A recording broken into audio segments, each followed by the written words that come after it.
It looks like the event has started. Whoopie-doo. Right, okay, so we are joined by Toady again and Sleeping Warrior. Nice to see you guys in, and thanks for reappearing so quickly, Toady. No, you're welcome. That's all good, Ranty. I always like to have a chat, Anthony. That's what I'm here for. I didn't see any of the hangout previous, so if we're going to talk about topics that were discussed there, no. I'm not going to be familiar with what was said. No, I don't think we need to cover that at the moment.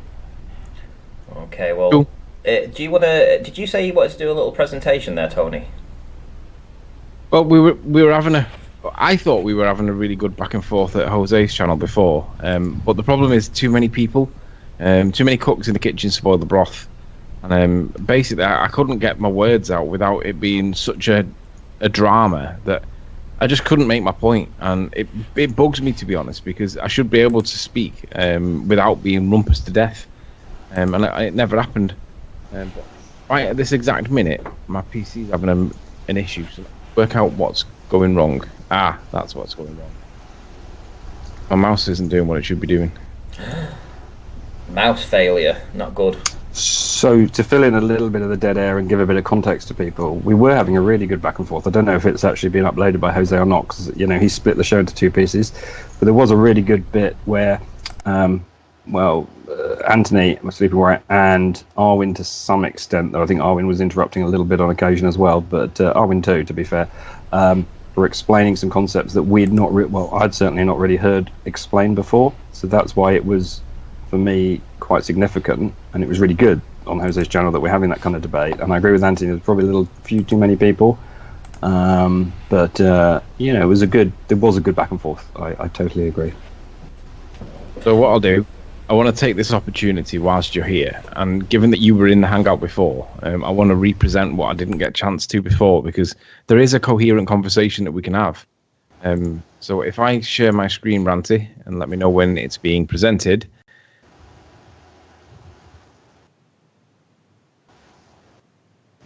All right, so basically, my position is that there is no gravity. There is no requirement for gravity. We do not need gravity to have a buoyant force the way that we constantly get told. And my reasons for that go back to the cherry tomato. When I did my egg experiment with the salt, whatever made the egg initially move, I controlled that. So that rules out gravity being the cause within scientific method, because I didn't manipulate gravity. I manipulated the density, and that is the cause. That's the presumed cause within scientific method. So if you're going to infer that there's an additional cause, then you've got to provide some evidence that supports it, and there is no evidence for gravity. But in this case, there is no evidence needed for gravity, because we can demonstrate. I know that you guys like a strong reliance on maths. And I can now demonstrate the mathematics to explain what direction, because Rumpus tells people that density is not a force, density is a scalar. And that one sentence in itself is true. Density itself is a scalar. However, when you get two layers of liquids or gases or whatever, when you get two things that are next to each other, we have a relative density, right? And a vector is both a direction and a magnitude. Well, if you divide one object, in this case the cherry tomato, against the density of the cherry tomato, and then divide that against the medium, the density of the medium that it's in, then you're going to get a number, right? And basically, it doesn't really matter which way around you do it. You can divide the cherry tomato by the medium or the medium by the cherry tomato, because it's relative. It doesn't matter which way you do it. But the number that you get when you do the basic one divides by the other, the number that you get is going to denote which way the cherry tomato will move. So whatever the density of the cherry tomato is, if you happen to know it, like you can get a chunk of, we can get a chunk of like aluminium and it'll give you a density. You can get a chunk of a liquid that it'll sit into. And if they're close in the densities, then you'll get the distance, you'll know what they will do based on the math that you get, the result you get. So in this case, I've just picked I've got a couple of comments, but tell me when you want me to, because I'm trying to let you say your piece. I've got a few comments before we roll on too far, though. Well, let me just conclude the maths, and then the interpretation. What I'd like to do is actually work for a worked example would be great, like we tried to do earlier. This is a word example. I mean, you're going to go with a really complex one, and I don't want to do that. No, not my example. I'm not trying to. I sent that to you in email. That is not for this conversation. All right. I'm not trying to do a gotcha. Let's go with an example that you can show us on this density tower. Yeah. Well, you can see my screen now, yeah? Mm-hmm. So it doesn't matter what the numbers are, so long as the units that you're working in, if it's kilograms per meter cubed, so long as they're all the same unit, then you're going to be able to divide one by the other and get a ratio, right? A number. And depending on whether the number is greater than or less than the number 1, that will denote the direction of travel of the medium of the thing that you're calculating. And then the size of the number away, like the greater the number away from the value of 1, denotes the magnitude. So therefore, we do have a vector, and Rumpus is incorrect. We have both direction and magnitude identified by whether it's positive or negative, and how far away the numbers are. So a couple of quick things. Yeah, a force has vector and magnitude. Okay. Yeah, and that's a definition. I think you said something a little bit different there, but a force has a vector and magnitude. Okay. And I think you're saying that there's a force here of some sort. Is that correct? No, I didn't. I don't know why you said that. I didn't mention the word force. So you said it has a vector and a magnitude. Yeah, you can divide the density of the cherry tomato against the medium it's in, and that will give you a number. So I've used arbitrary numbers that don't mean anything. They're just for making an example. So we've got 6 for the top layer, 7 for the layer in the middle, and 8 for the layer below. And then it doesn't matter which way around you do it. You can divide the cherry tomato by the medium or the medium by the cherry tomato, because it's relative. It doesn't matter which way you do it. But you can divide so for instance, you've got the cherry tomato's got a density of 7, and the medium above it is 6, but the medium below it is 8. What you can do is you can do the cherry tomato at 7 divided by 6 or 8 to depend on to govern which medium you're going to be, which medium you think the tomato is going to be in or relate to, and then based on the number that you get, that will denote the direction and the magnitude. So basically, if it's a positive number that's greater than 1, so in this case we've got 7 over the 6. So if it's greater than 1, then that's going to be a positive number. So that's going to give you one direction. And then if it's less than 1, that's like 7 over 8, which would be the median below. I'll give you a different number, and that'll be less than 1. Therefore, that will be the opposing position. And the magnitude comes from the differential between the number. The bigger the number, the more the more the magnitude. But there's your vector, and because it's relative, it can go either way. It can go above or below because it's relative always. So these numbers tell you if it's positive or negative, whether or not it's going to go up or down, and then the magnitude comes from the differential of the number. It's dead simple.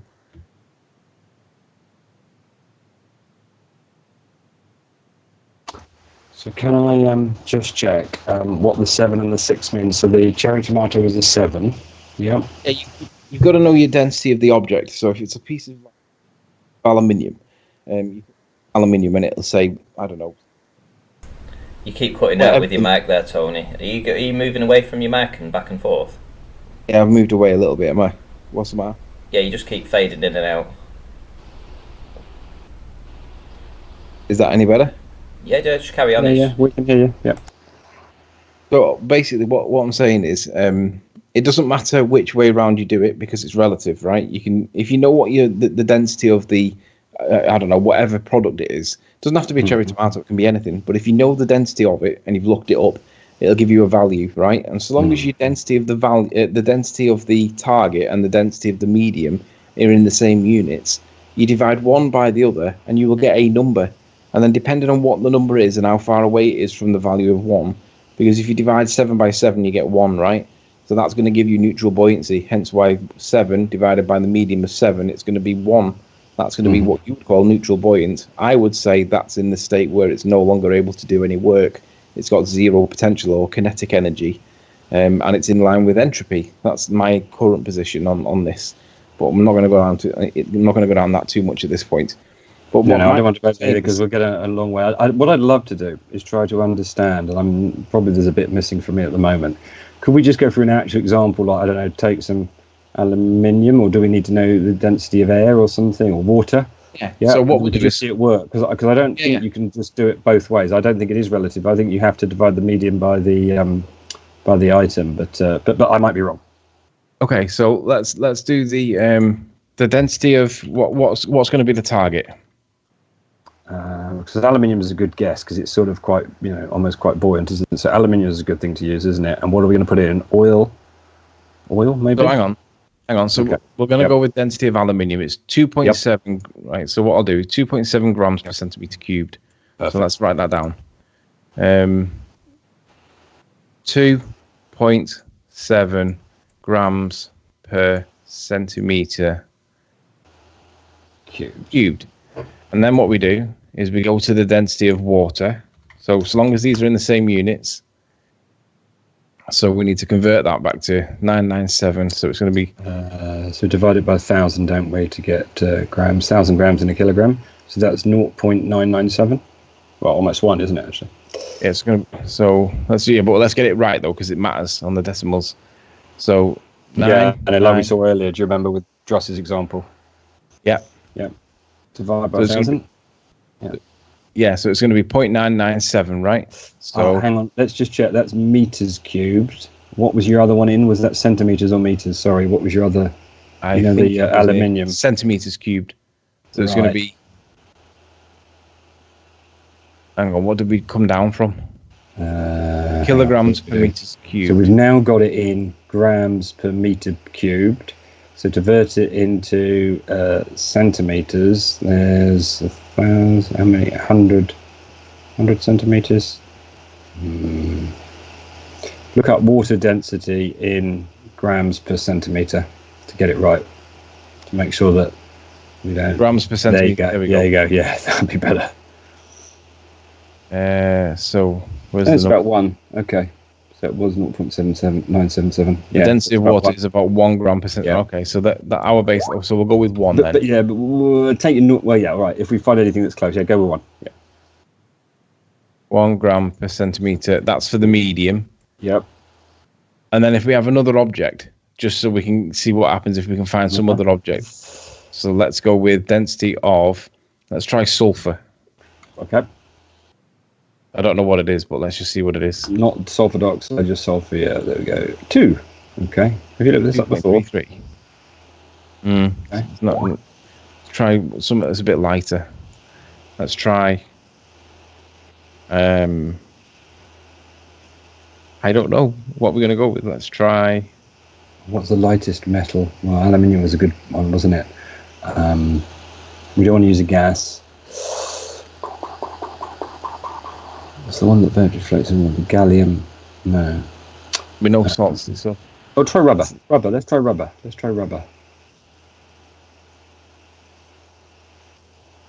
There we go. There we go. That's a good one. Yep. 1.522. Right. So we know what's going to happen there already, don't we? So we've got rubber is going to be 1.522. Okay. Was that centimeters cubed? Yeah, it was. Yeah. Gram per cubic centimeter. Yep. Cubed. Right, so there's the 3 objects. So we've got rubber, and then we've got the medium with water, and obviously this can be any medium, but we'll go with water for the minute. Yeah. And then we'll go with, what was the first thing? Aluminium. Aluminium, yeah.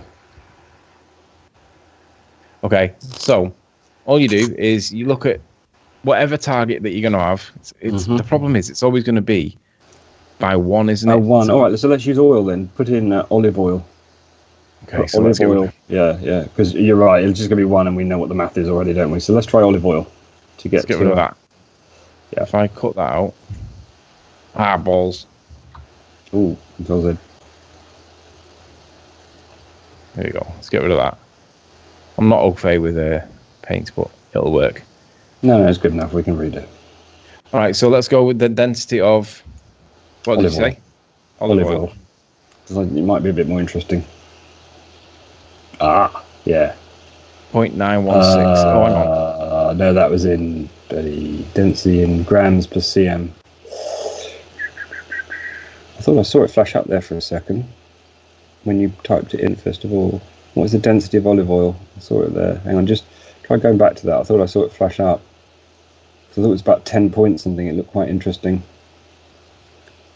Well, I'm not sure where you saw it, but let's see if we can find one. I definitely saw it. I'll go down. All right. Density of no. Do it again. Do density of olive oil in. That's it. Click on grams per centimeter cubed. And then let's just go down and we're bound to find it. So it's not there, so let's keep going. Density and viscosity, what's that say there? Oil's density. Hang on. Might be there. Next one down. What's the next one down? Density, vegetable oil, 19. Is that 19? There we are, olive oil. Can you see they give a lot of densities there, I think? You can see the density physics hypertext book. Click on that. Anthony, just 2 up, I think. That one? That's it. Looks like they give us a big table of lots of stuff. I'm hoping. Keep going down. There we go. All right, that's good, isn't it? Olive oil. This is brilliant. What blood? Okay, cool. Yeah, I think it's 0.918. Oh, you found it. Yeah, it said it actually on the main page. So. All right, where did you see it? It's 918. It says it after olive. It says. So that's kilogram per litre. Yeah, that's kilograms per litre there. We want it in centimetres per grams per centimetre. Okay. Yeah. 5 kilograms, then we can divide by 1,000. Yeah, there we go. No. Could we not get it from that table that you had? No, that thing. Yeah, but that's kilograms per litre. litres. It's not that they've got to be in the right units. Yeah, exactly. We want it centimetres per gram cubed. Physics hypertext book. Right, we'll have to convert it then. Hang on. Yeah, we can convert it. And what we can do, Anthony, is we can check one we already know to check our conversions right. Do you see what I mean? So we could do aluminium. So let's look at aluminium, see what the value is here, and then it'll make it easy to convert. Yeah. Aluminium. Yeah. What's so that? They're saying that's so density is kilograms. Yeah, I'll write that down. They're saying it's 2,700. So all we need to do is divide by 1,000. Yeah. So okay. So 27. 27. Yeah, do you want me to write that down? No. I know that one because I wrote it down earlier. It's 2.7. Yeah, 27,000. Right. Okay. So all we do is we divide by 1,000. All right. So let's look at which would you want? Blood? You want to? Let's look at blood. Oh, mind you, we could do. Yeah, look, diesel 800. Right, so let's take diesel. No, so that's going to be 0.8. Diesel will be if you divide it by 1,000. Actually, that's not. We want something that's going to be in the middle of 2.7 and 1.5. Exactly. So look at blood. I thought that looked quite good. 1.1, wasn't it, or something? Blood. Yeah, there you go. See, blood's 1.035. So it's going to be 1.035, right? 1.035. Perfect. 1.035. If you could bookmark that page we've just found, because it'd be brilliant for actually working out all the things in this density column as well, wouldn't it? Later on. Do you see what I mean? It's a useful page to have, right? Yeah, I'll just leave it open for the minute. Right. What was it called anyway? Just so I make a note. Hypertext. What was it called? The hypertext physics book. Okay, carry on. Okay, so all we do is and it doesn't matter which way around we do it. But let's just say we didn't know what was going to happen, right? If we put, because we've got 3 layers here, 6, 7, and 8. So we've got the first layer being the top one, the second layer being no, we'll go with the third layer because we know that the blood's going to go in the middle, right? But if we didn't know that it was going to go in the middle, then we'd have got some layer blood. Well, no, because aluminium's a layer. I've got some blood and I've got some water above it, and then what am I going to do? I'm going to put aluminium in it. So you just got layer. So the layer 6 would be the aluminium layer. And then layer 7 is the unknown, the blood, which we're going to work out what would happen to it, where would it sit. And then the rubber will be aluminium's the other not layer liquid, underneath. Anthony. Aluminium is solid. Yeah, I know, but we're working on the densities, aren't we? So we'd have to find a liquid that had the density value of that, wouldn't we? I know it's a solid, but what I'm saying is if we can find something that's a liquid that's got the same value, a similar value if you want. 2.7. 2.7. Let's have a look. Yeah, so it'd need to be about 2,700, wouldn't it? Oh, there we are. I saw one. 225 carbon. Oh, aluminium. Oh no. Oh, yeah, all right. 2,700. There should be one here. 2,600. Silicon dioxide. Oh, quartz. No, that's no good. Water liquid. Oh, hang on. There's loads over there, aren't there? I didn't see them as well. Hang on. Keep going up and down. We'll look for one that says 2.2. Sodium bicarbonate. Solid though, isn't it? Is it? Yeah, I suppose. Yeah, I was thinking a bit of a solution. All right. It doesn't matter. The state. I don't think the state makes any difference. So do we need multiple layers, or will you just show me how to work out? No, because the point is, it's going to move in a direction, isn't it? When you plop it in. Well, okay, then we can use the aluminium as it's a solid, and we'll use it in the. We'll use it relative to the medium of blood, and rubber's solid as well. What about we need glycerine? Liquid. Glycerine.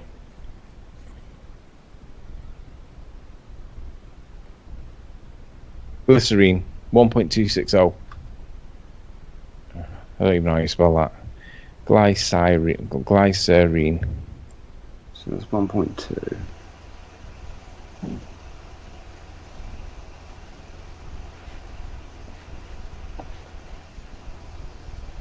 One 260. 1.2. That's it. 2.6. Yeah.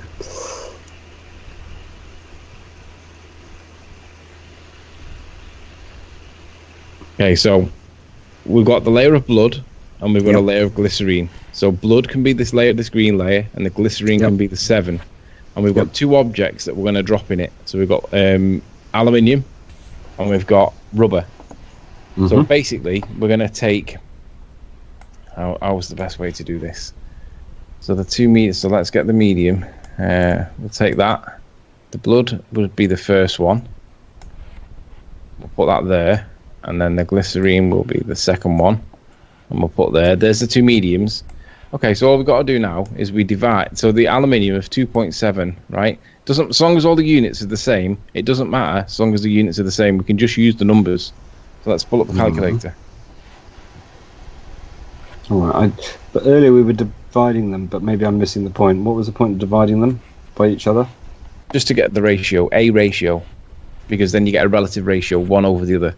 All right, so we've got aluminium, and we don't. Let's just say we didn't know what it was going to do, but now we can predict what it's going to do because we know its density, and we know that the mediums that we're going to drop them in between, or we're going to drop it in, are these two values.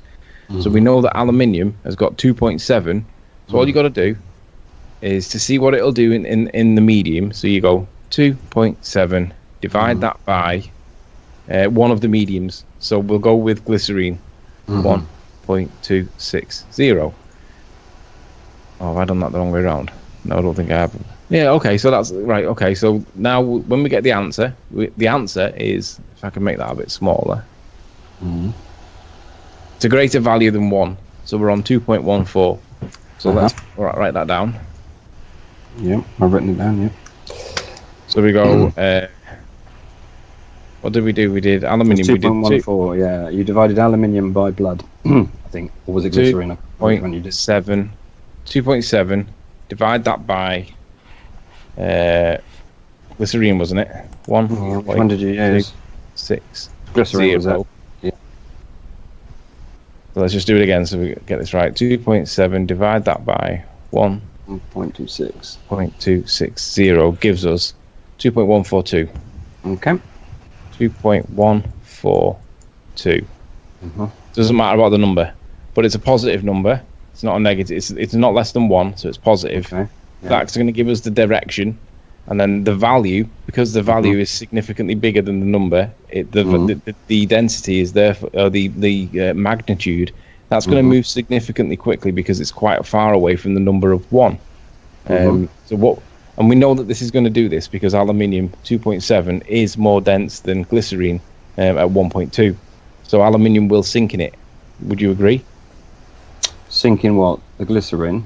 The glycerine, just by looking at the number of 2.7 compared to 1.26. Yes.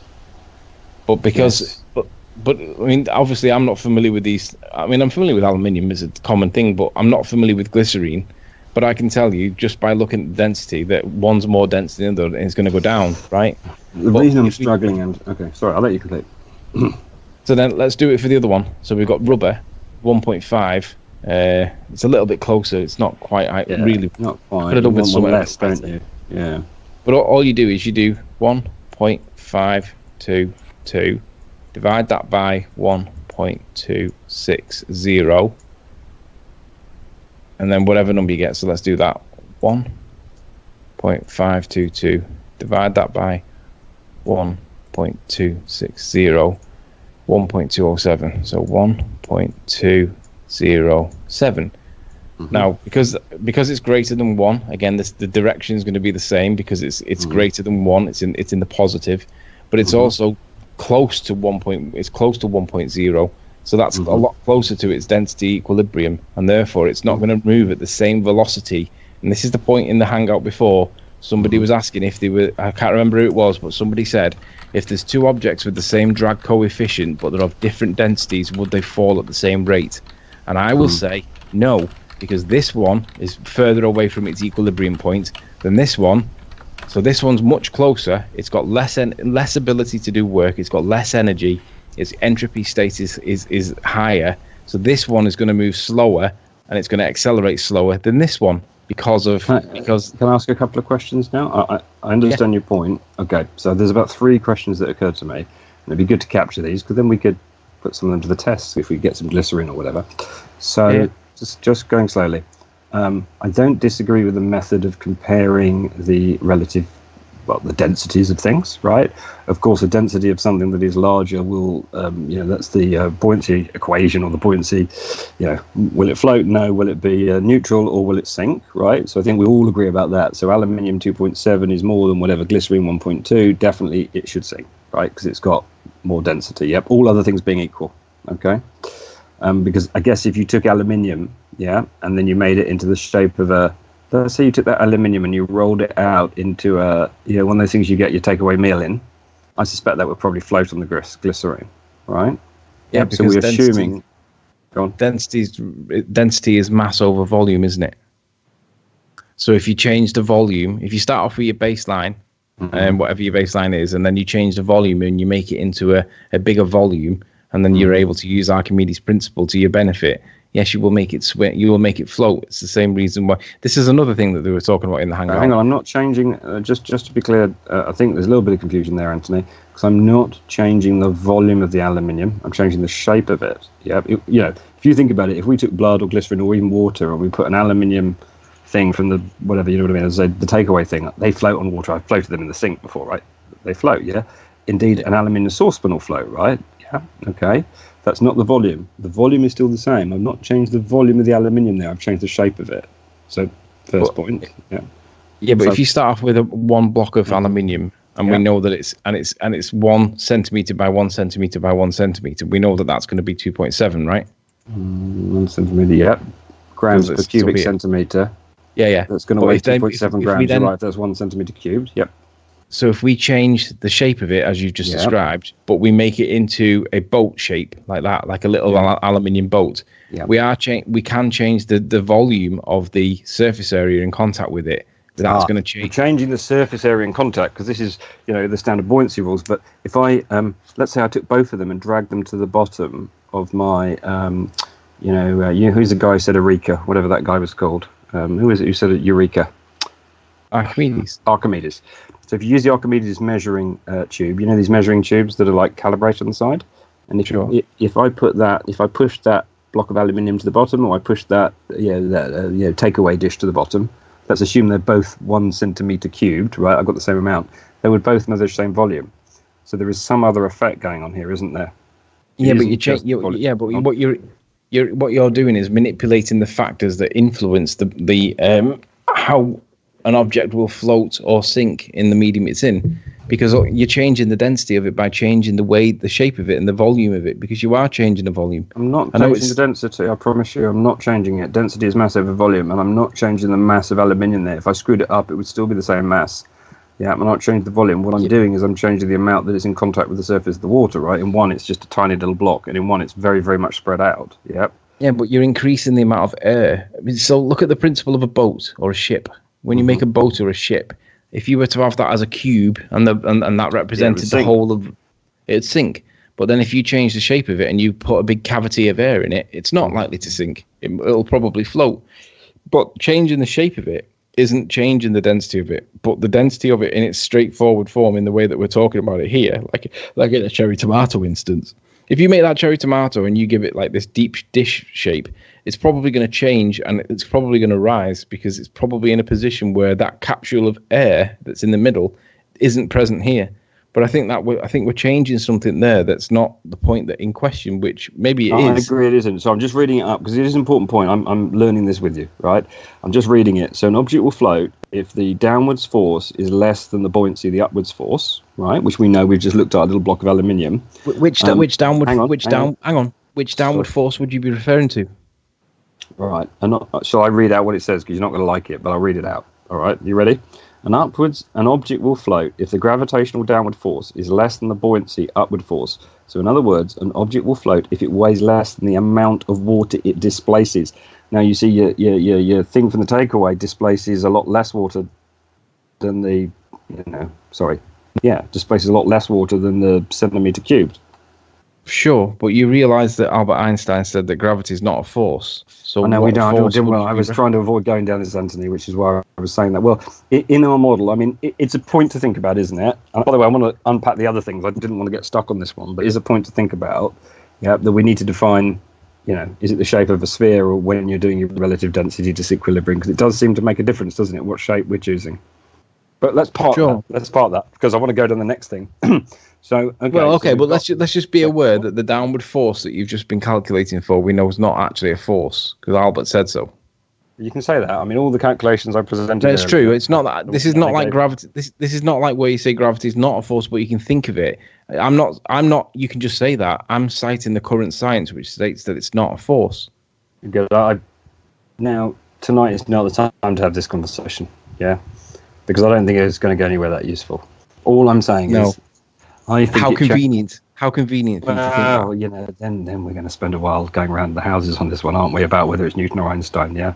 Well, my point is not simple. Really. It's a very simple, straightforward position. All right. So let's refocus on what you were presenting to me. You were explaining how this worked. I don't disagree that the relative densities of the things, don't relate to whether something sinks or floats. I think I'm pointing out it's a little bit more complicated maybe, so you might want to consider what the shape of the thing is in relation to relative density, because if I've still got the same mass and volume between your 1 centimeter cubed and your takeaway dish, that does seem to make a difference. Let's park that one because you can go and consider that and how that works. My next point would be when you put the what's the aluminium 2.7 in, you say that the aluminium is going to sink much more quickly than the rubber. Was that correct? In, I don't know, blood was the example, wasn't it, or glycerine? No, we were using glycerine, weren't we? So fair enough. Let's use glycerine. Fine, but you say because the number is there. I would say that isn't the case. That just because it's got a bigger number, it will sink faster. Because when we do it in air, the objects fall at the same rate. Yeah, but you're not understanding what this big number represents.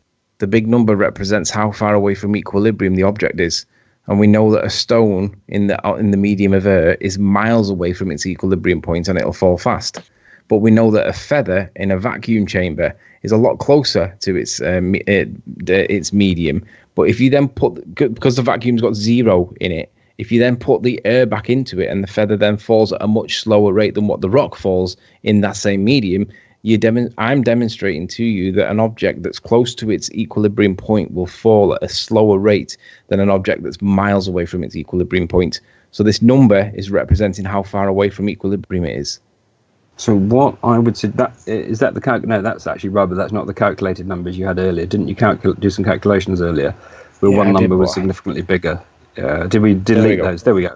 Brilliant. So I just want to make sure I understand what you're saying, because I say the following. I say that a feather, feather's not a good example, but we could do something like you did on the Tower of Pisa experiment, right? As long as air resistance isn't coming into it, or drag force or whatever, if you can try and neutralize that, both of them will fall at the same point, and it would be Sorry. It just kicked in, and I think if we, it would be interesting to do an experiment to see whether an aluminium ball, right, of 1 centimeter cubed, fell faster than what was our other substance here? Was it rubber? Than a rubber ball. This is where saying it will go quicker, aren't you? Sorry, I'll let you complete. Well, this is where I was trying to get to with Brenda, but we kept getting overspoken. I said to Brenda, why is it that you can't accept that 2 points, that the when I put the salt in the water and the egg moved a small amount, but then it stopped. That's an increase in acceleration to get it to move, but then again, it's another acceleration to get it to come to a stop again. So it's a brake effectively. That's 2 forms of acceleration, right? Why is that not comparable to what we're talking about when we say that an object that's close to its equilibrium point will fall at a slower rate than an object that's miles away from its equilibrium point? And secondly, my second point is, in a swimming pool, when we've got much more water, much more density in water, we can do a drop test in a swimming pool with numerous objects, and you know that they'll all fall at different rates based on how close. Some of them won't even sink. Some of them will float. So this proves that if you do a drop test in water where there's a lot more leeway in the density of the medium, because we can drop different densities of similar sizes, and we know that they will fall at different rates based on how heavy they are in that medium. That demonstrates that objects closer to its equilibrium point will fall at a different rate. Okay, so let's go slowly, just unpack it, because I'm always keen on getting it, understanding it properly, as you know, because there's a lot of words there, right, that, and I may have misunderstood. So, I believe, and I've seen it demonstrated, I've done it myself actually in a vacuum chamber, that objects in a vacuum chamber, I'm talking vacuum now, right, and we'll get to water in a sec, swimming pool example, because I think that's a good one, but in a vacuum chamber do fall and hit the ground at the same time. So I've seen that, so I'm pretty sure about that fact. You're not, I know, but I'm pretty sure about that fact. No, I agree, but do you see that when the medium is zero, everything is greater than its... Yeah, in a vacuum in your chamber. density equilibrium. Yeah, but what I'm saying is one doesn't fall faster than the other. They both hit at the same time. But let's get rid of the zero one. Let's move to your example of swimming pool, which I think is much more interesting then. All right. Sorry, yes. Hello, can you hear me? Hey. Well, hey Anthony. Hey Ratty. Hey. Hello, Tony. Hiya. Hello, Tony. I'm Brian. How are you doing? I'm not going to get too much involved. I know you're kind of busy with Anthony, what you're doing. But I just want to say that when you look at videos of vacuum chambers and things falling in them, when you put them down to 0.5 speed, they hit the bottom at different times. They are all everything in it falls so fast that it's hard to determine it with your own eyes. But when you slow it down, you see that they do fall at different speeds. And a video I have there shows different elements. One of them is lithium. I think there's 12 different elements or 8 different elements. They're all dropped in a vacuum chamber, and they all hit the ground at different times. Yet they're all of the same. So I'd like to respond to that. Brian, I understand what you mean. I've seen some videos too, and I did speak about this on Jose's show earlier. You may have missed that bit. I think it's very, very important how you release them. When Brian Cox did his example in that very big NASA, whatever, huge place where they sucked everything out, basically, big vacuum chamber, they were very careful how they released it. The ones I've seen people like, Applied Science do and others are not quite so good, and their release mechanism is a little bit dodgy, because when you release it, you can impart a little bit of force to it potentially. And I agree with you, like the feather actually arrives before the coins in a couple of the ones that I've seen. I don't know which ones you're referring to. So I think there's a lot about method there, would be my comment. Rule that out. Go on. Well, I would agree with you. It's how they're being released. But for instance, there's one there with a feather and a piece of lead or a piece of steel. And the piece of lead and steel is actually on top of the feather. So as they land, the piece of metal or lead or steel is pushing the feather down. It's actually on top of it, as opposed to separate. Oh, you mean it's helping to speed up? So, okay. So how is it going to hit faster? When it's on top of it? So let's agree that a number of these videos are maybe imperfect. Okay, I'd love to move on. And by the way, it's a good point, Brian, so I'm not going to miss the point. I think for me, the gold whatever level evidence is the Brian Cox video. It's very clear there. They slow it down. They show us the ostrich feather and the bowling ball. They do hit at the same time. And as I say, we can do some of these experiments ourselves. I know Anthony joked earlier where he's going to get a high-speed camera from, but the iPhones are pretty good now. I would have a problem with the Brian Cox video as it cuts. Okay. You don't get to see it from the very top to the land to it land. Fair enough. There's a cut, and that would be my problem with it. When that should be unnecessary. You're not going to. So what I'd love to move on to, because I don't understand this well, and Anthony makes a good point here, which I'm interested in. I don't know the answer, by the way. I know that's unusual for people to say they don't know the answer. But I have the answer. I have the answer. But hang on, let me articulate a question, and then you can give me the answer, Anthony. Yeah, go on. With in air, I'm pretty sure I know what's happens, and I will defend that position. Right, I'm pretty sure it's both hit at the same time. In water, right? Let's say we took 2 anchors, and let's say one anchor was made out of steel, and steel's much more dense than aluminium. Another anchor made out of aluminium. Will one anchor fall faster than the other? Right. Interesting question. Yeah, I know people are probably face palming now because I'm an idiot, but I'm interested to know the answer to that, right? Because I would expect they should fall at the same. Let's say they're the same shape, by the way, right? Yes, if they're of the same volume, they will. They won't. The steel one will fall faster through the water. I think we're getting confused about this volume thing as well, because as we looked with the pie dish or whatever it was, right? They can float. But anyway, show me your video, Anthony. Okay, so I'm not going to go into that because I have a thing about that as well. I'll get back to that later, but I'll leave Anthony and yourself do your thing. I need to reread Buoyancy on that about boats and why they float, because I did read it yesterday, but I've kind of forgotten it. So. Well, one of the things I wanted to say, but I'll tell you in a couple of minutes, but I'm going to leave you do your thing for a minute as Anthony and you were having a kind of a tune for. Okay. So just give us a couple of minutes and then you can come back to us. So Brenda suggested that I'd performed an experiment today where I got a couple of balls that were of different densities but similar in size and did drop tests in air. And I said, well, why can't it be done in water? Because water gives us a lot more leeway. Because let's be honest, there's a lot more density in water that we can get objects of mass to be more closer to. And this is a video where it's going to demonstrate what happens when you drop balls that are similar in size but have different densities. And it's a drop test in water, which is a much easier way for us to do, and it's already been done. I agree. Yeah, because it's slower and we can see it more. Yeah. So the first one, I think the size is 3/32 of an inch. That's the diameter, I believe. And then the next one is a little bit bigger, but it's more dense. So basically, if it's bigger, it should have more of a drag coefficient on it, but the density is increasing, and that's speeding up the rate at which it falls. Hang on. Okay, so you have to freeze that a bit. Bigger ball bearing now. Yep, so even more dense, but more drag. Is it going faster? Sorry, can you pause it? Yeah, hang on, just pause it. Let me just look. Sorry, I'm just trying to read it. So, I'm not as fast as you, because you've seen this before. So what's this thing along the bottom? That's the size, is it? That's the size? Okay, you've got the size. I think it's the diameter of the ball bearing, and then you've got the rate at which it falls. And then you've got the velocity, so they go faster as they get bigger. Oh, that's interesting.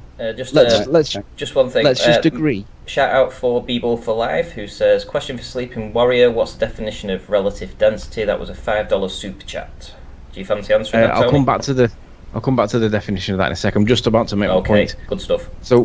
So can we agree that as the size of the ball bearings gets bigger, not only does the density get bigger, but the drag coefficient also gets bigger, and that works against me in this example? Well, not against you, but I agree. I can't disagree with the guy who's plotting the graph. It looks pretty credible to me. My question is still, though, what will happen if we use a different material, but of the same size? What would happen if we use a different material? What? Sorry. So remember, we were trying to compare this to what happens in air, where you drop, in that example, a feather and whatever, a bowling ball. Yeah. So my similarity to that is saying around your relative density. Let's say we take that viscous thing and we drop two things in it: a steel ball of whatever the size you've got here, and an aluminium ball of the same size. So different densities but the same size. So the drag coefficient is neutralized in the experiment. Just because each time you're changing the drag coefficient, which makes I have some maths that would help us. All you do is you divide the density of the ball bearing in question against the density of the medium in question, and you're going to get a disparity, right? No, because you're using the same density. Your ball bearings. Oh, I see what you mean. You mean my aluminium example. Yeah. All right. So fine. So you would say what? Yeah. So that we could basically what we could basically do here. Let's look up aluminium and look up steel, and then work out for me which one will go faster. Yeah, so we'll say that the aluminium is 2.7, and we'll say instead of having rubber, we'll just say that, just for shits and giggles, we'll say that this is another metal that's a bit lighter, and we'll call it toady, right? Okay, all right, fair enough.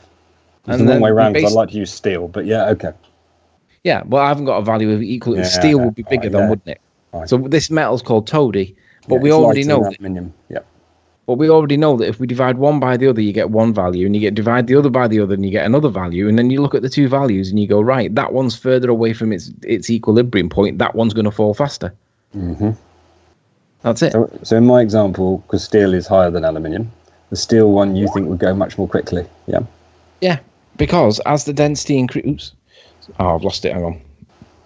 Because what this video demonstrates is that as the mass increases, because it falls at a different rate. Now, that was the point Brenda was bringing up before. She wanted to do it in air, and I said, let's do it in water, and it's already been done. So this proves that objects that are heavier in the medium that they're in, obviously in air, they're all miles away from their density. Hang on, in water, objects, so what have we proven here? Different size objects in water go at different speeds. Objects with more mass will fall faster in water because we've got much more leeway. So it's interesting, it doesn't seem to do it in air. So why is it doing water? It does. It does. remember when I said to you in the maths, if the object is miles away from its equilibrium point, they'll fall at the same terminal velocity. That's what will happen. But when they're close to each other, they're close to the equilibrium point, or close-ish, then you're going to get a variation which Brenda denies, and you obviously deny or question it at this point. But I'm showing that you can calculate this, and we can demonstrate that an object with greater mass or less mass will fall at a different rate. So in that viscous fluid, yeah, it's falling at a different rate. Yeah, if we drop them off a church, top of a church. Let's say I took 2 of those balls and I dropped them off the top of a church, and it wasn't windy, right? Pretty much I'd expect them to arrive at the same time, like the bowling ball and the feather. So it's interesting that it does it in a viscous fluid. You get a very different result to you get in air, which I think is interesting. I mean, you'd say, well, that's because of whatever relative density disequilibrium, but I don't disagree. That is interesting. I need to go and look at that closely. Well, so is that like a half concession? Then you would agree that objects do fall at different rates? I'm not agreeing. Hang on. I'm only agreeing what I've seen. Yeah, I'd like to see the experiment done with the same size object, because I'm wondering how much does the drag coefficient come into it, because it can only really be the drag coefficient. What else is happening with the water and the objects dropped in it? What's the difference, by the way, in the timings? Can you just pop back to the video and just see? Are we talking microseconds? What's the speed difference? Well, you can see it. Could you see it? Well, what I'll do is I'll show you the first. I'll show you the first one that he plays, which is the lightest one. Yeah. And you can see the rate that it's falling is the rate that you're looking at with your eye, right? And then I'll contrast it with the and then I'll contrast it with the other one at the other end of the scale, just so that you can see the exaggerated opposing view, and then which would be this one here. But this is the heaviest one. Oh yeah, it's going much faster, isn't it? Yeah, and then when he's plotted them on a graph, there seems to be a linear relationship. Line. Yeah, absolutely, there does. Okay. Certainly interesting. Something I would need to go and look at. So, I mean, by the way, I'm not disbelieving what is being shown here. I think I need to understand more about I'm surprised it does it in water and it's different in air. That does surprise me.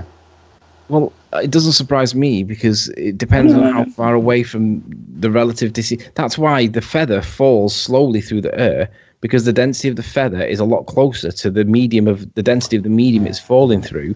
But when you remove the medium completely, they both fall at the same rate because the medium value is 0. But what I would say is just notice that this guy's called TSG Physics, and anybody with the names physics or science in the name must be absolutely right.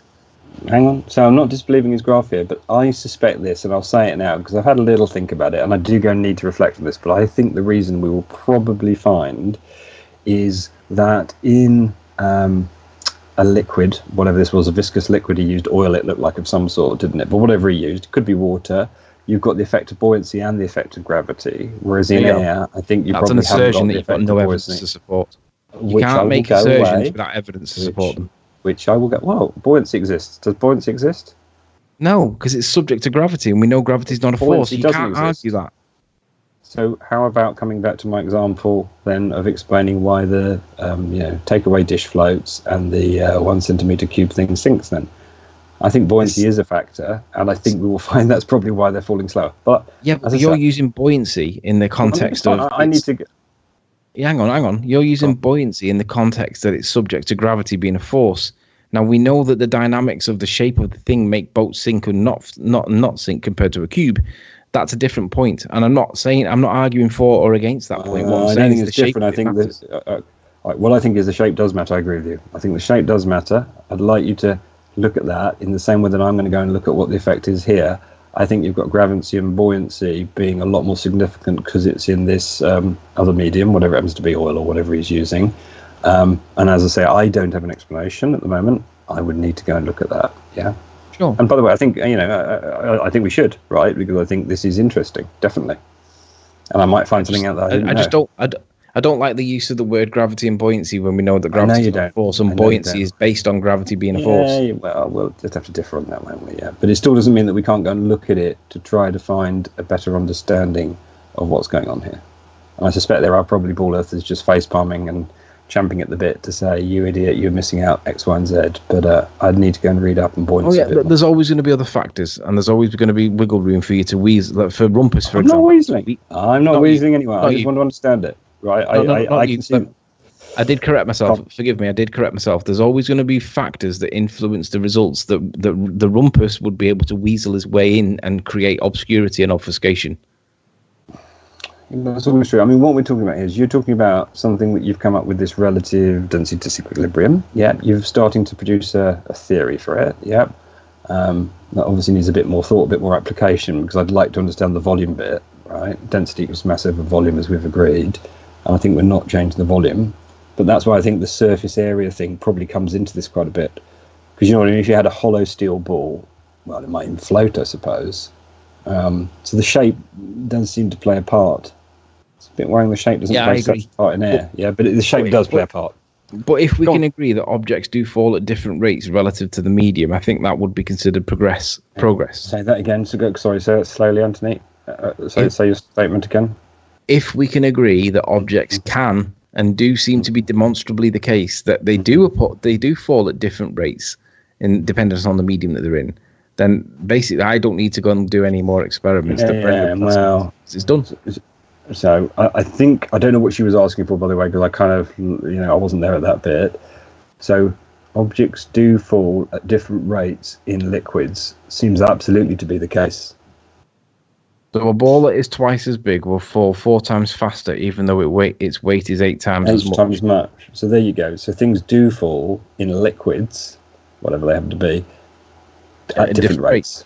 Yeah. That's got to be because of, well, I believe it's because of the surface area, buoyancy, and gravity, and that's why I need to go and work out what the relationship is. It's to do with the density. Because if the medium was changed and it was air, these would all fall at the same rate because they are miles away from equilibrium. But because this medium is getting towards the object's equilibrium point, that's where you get what you're doing is you're removing the terminal velocity of the object by changing the medium. And we saw that with the Red Bull skydiver when he jumped out of that Red Bull parachute, the balloon thing, and he was at his highest point.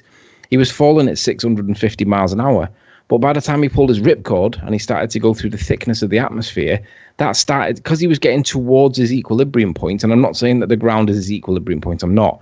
But if that density gradient that he continued to fall through carried on getting more and more dense, eventually that Red Bull diver would have ended up being like this little ball where he starts really slowing down as he's falling through the more denser medium to the point where he would come to a complete standstill in the medium he's in because he's found his point of highest entropy and he's found his point of equilibrium. He can't do any more work. So let's go slowly. Are you saying that he wouldn't need a parachute? If he was able to fall into a continuously increasing density gradient, he wouldn't need a parachute if the density gradient matched. Yeah, if he was going and falling into water or something, okay. Yeah, I see what you mean. Yeah, but if it was a gradual increase. Yeah, gradual, I agree. Yeah, I agree. Yeah. Yeah, obviously. But the fact that it slows down shows that the objects do fall at different rates subject to the medium they're in and their position in that medium. Relative I don't think density. anyone's arguing they don't. I think what's happening here, having thought about it, is there's 2 effects, I would argue. I know you'll argue differently, but that's fine. I would argue that there is gravity, which is pulling the ball down, and then there is buoyancy, which is a buoyant force which is going upwards, and there's an interesting balance between the two. That's why I need to go and read it, because I'm a little bit stuck on this bloody, the takeaway thing, right? It's worrying me that I don't understand fully about volumes and boats and why boats float. But I better go to bed because I've got work tomorrow, and it's been very enjoyable. Okay. Well, thankfully, the confusion that you've got with the 2 variables that you think is happening, the density and the buoyancy bit, we can clear that up with the definition of independent variable. In an experiment, the independent variable is the variable that's varied or manipulated, and it's the presumed cause.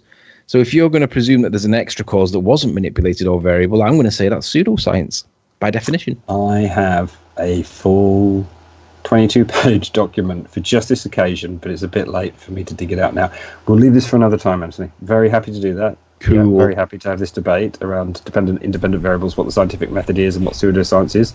I really want to do that, but I'm just too knackered to do it at the moment. And I have got a document that I've been preparing for about 2 months for this occasion. But as I say, I look forward. We'll eke these things out. Yeah. So thanks very much. It's been a good debate. I think we've made a little bit of progress. I think we've got a couple of things to look at.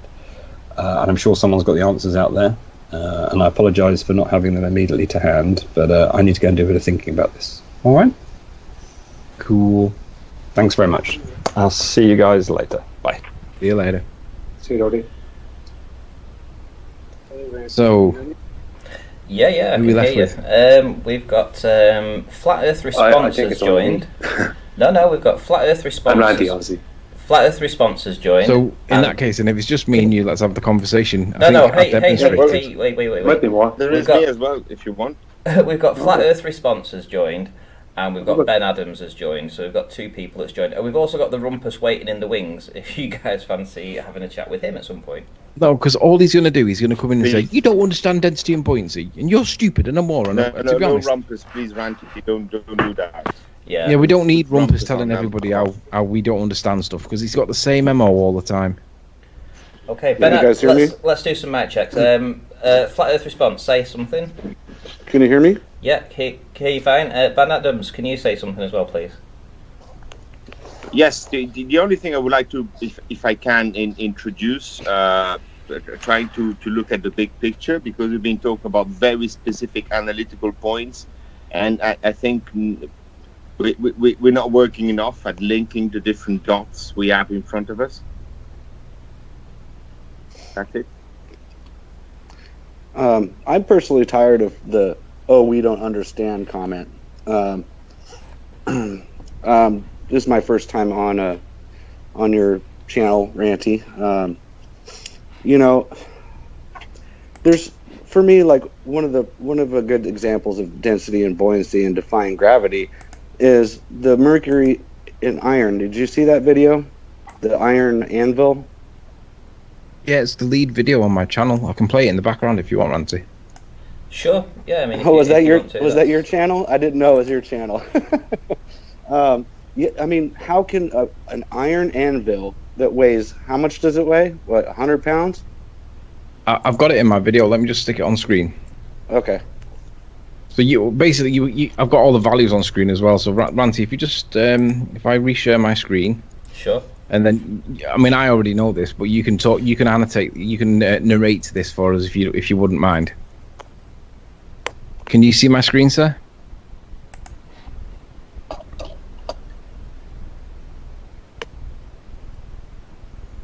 Can you see my screen? I can see it. All right. So there's no sound. We don't really need the sound, but basically, this is the anvil. And what I've done is, in this video, I've looked up the values, the density values, like I did with what's his face just then. I found out the density value of steel for the anvil, and I found out the density value for mercury. They were in the same units. I've put them into the same units, and basically, you just need the numbers relative to each other.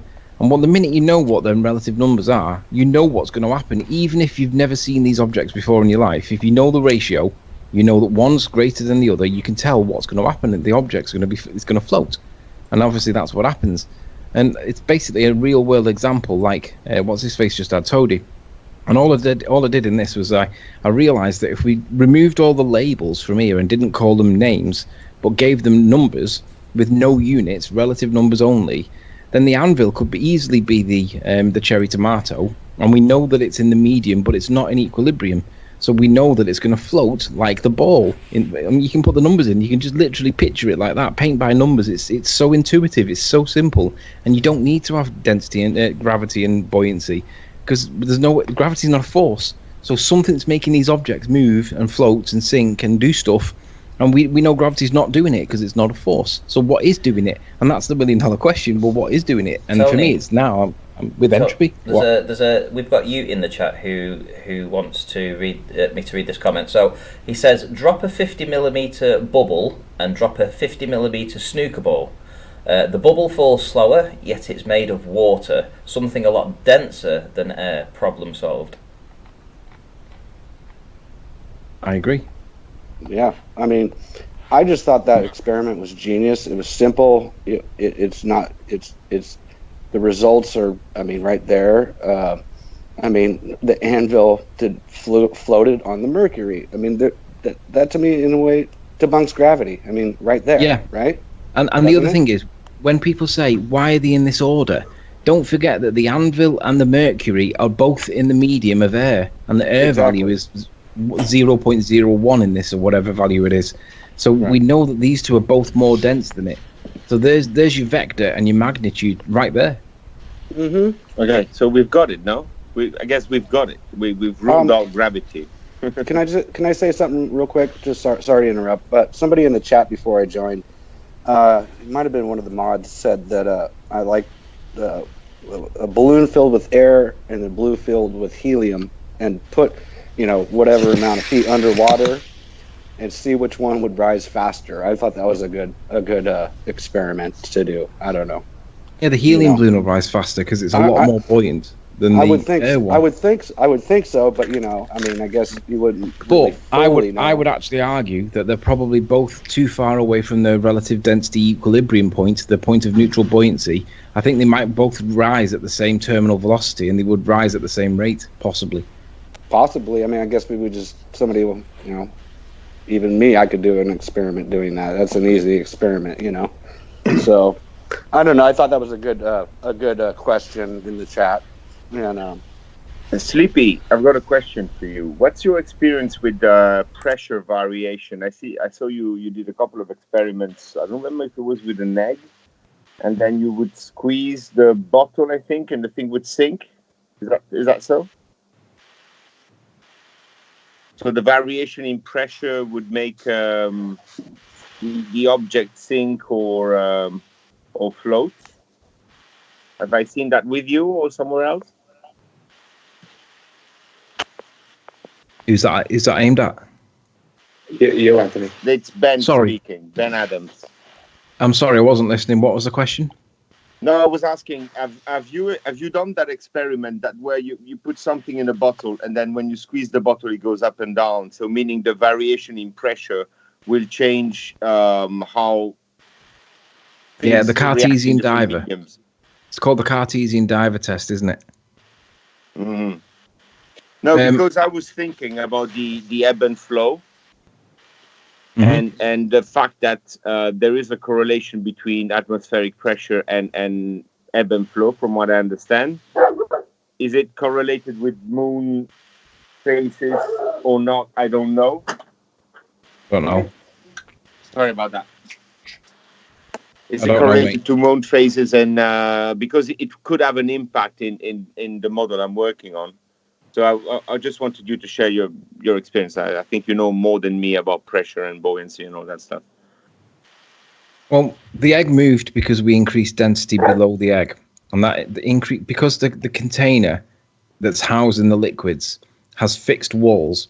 Mm. The increase in mass adds density to it, and because density is mass over volume, if you put more mass into it but keep the volume the same, you're going to increase the pressure, but all the pressure increases below the egg.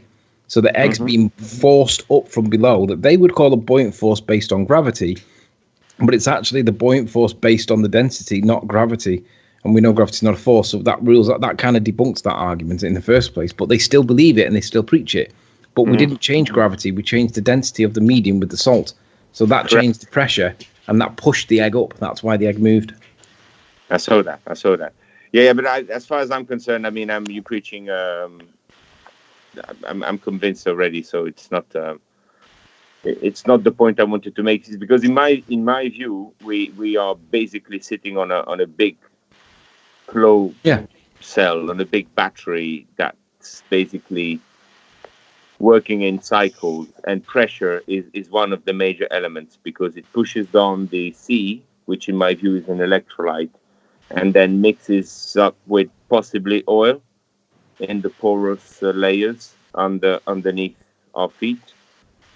It's a bit more complicated than that because the whole architecture is actually based on known experiments. So I don't know if you guys want to talk about something a bit bigger than just gravity, buoyancy, and all that. Although it's very interesting, I've heard like a lot of it, and very little about trying to figure out an alternative model that would work. And with backed up by experiments that we all know, because if it's all electrical, then we've done pretty much a lot about electricity on Earth so far. It's just all the effects and all the applications of electricity have been scattered and monetized and never put sewn back together to make them work. If I can interrupt real quick on that. I think a lot of, come on, look at our world history that's been hidden. Can you speak louder, please? Can you speak louder? Can you hear me? Yeah. Sorry about that. You know, a lot of our history and you know, technologies have been, you know, stolen from the governments. And I mean, look what happened to Tesla. You know, he, you know, we have power because of him. You know, they destroyed him and possibly suicided him, and took all his stuff. But he knew things beyond the normal, the people. I don't know if they don't now or if it's been suppressed, but you know, that guy knew so much more. And I believe if Tesla technology, not Elon Musk, but Tesla himself was allowed to thrive in this world, it'd be a completely different place. I totally agree with you. I totally agree with you. And I think one of the reasons Tesla was able to crack a lot of things better than anyone else is because he was looking at things on a synthetic level, trying to work out the interaction rather, or trying to work out the big picture instead of working out on the analytical specific problems. I think he was more in tune with the natural world. You know, the natural world, the natural things. He tapped into those things, and you know, he had a mind that was able to figure those things out. You know, I just know for a fact that, you know, if everybody knows Edison totally screwed him over, and you know, I just think that that things would be a lot different. And I mean, everybody knows that, you know, if you develop a free energy device, the government comes and takes it from you. You know what I mean? That's what I've heard as well. But the thing is that I think we are sitting on a free energy device. And I agree. The way you can actually sort of crack it up, if you look into it, is by starting with a very known effect, which is oxidation and reduction. I don't know if you're familiar with that. And it's actually an effect that is in place in most of the batteries we use. And it's the voltaic cell, the galvanic cell. And you've got certain elements that mixes up and without any doubt will output electricity. If you take an aluminium plate, you put the activated charcoal in there and then add salty water. Then you put a wire at the bottom on the aluminium plate, and then you build a cathode with a piece of aluminium at the top. You will output 4 volts with a little sort of cupcake size aluminium plate. Now, if you multiply that kind of reaction by the size of the Earth bathing in the sea, if we figure out it's an electrolyte, because it has to be, because it is. Oh, yeah. Well, I mean, it's already... You can actually extrapolate the amount of electricity that the Earth output. And then from there, you can just build your circuit and look at how, in theory, certain effects should show up, and you can match them with observation. And actually, you get a pretty much working model, so much so that you could shut up actually any scientist and shame him for not seeing this very simple fact a long time ago. I mean, I agree with you fully. I mean, I didn't mean to totally go off topic here with the density and buoyancy thing, but I people talk about Tesla, but I don't think they don't talk about But him you enough. see, the buoyancy and density thing is one element, and it's very interesting. I think Sleeping Warrior did a cracking job at it, and I see him as an authority on the matter.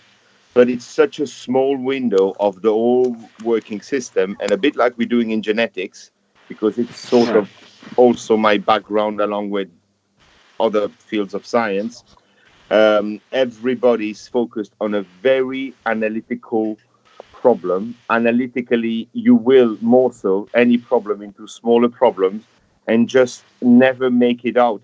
If I can give you an example in what I'm trying to say, I'm trying to oppose analytical versus synthetical, because I think it's very important. It's like when you're trying to define a field or an ensemble of numbers. Say you want to define the natural numbers. You can say I'm going to count all the natural numbers there is, and you would give me an extensive definition of those numbers, but physically you won't be able to make it.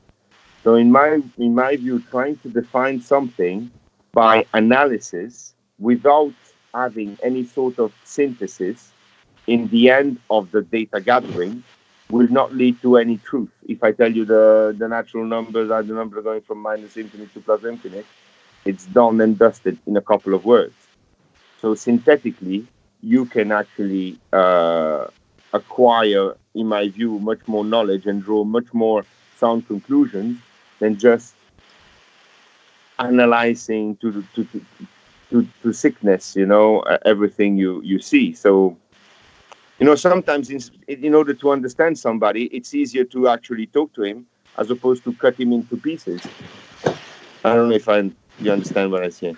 Oh, I understand what you're saying. I liked what Ranty said. I think it was this. He interviewed or he talked with. He didn't debate because I actually was very nice to listen to. I forget the guy's name, but he's a Glober. But they were talking about, and Ranty was talking about optics and how he specializes in optics. Yeah.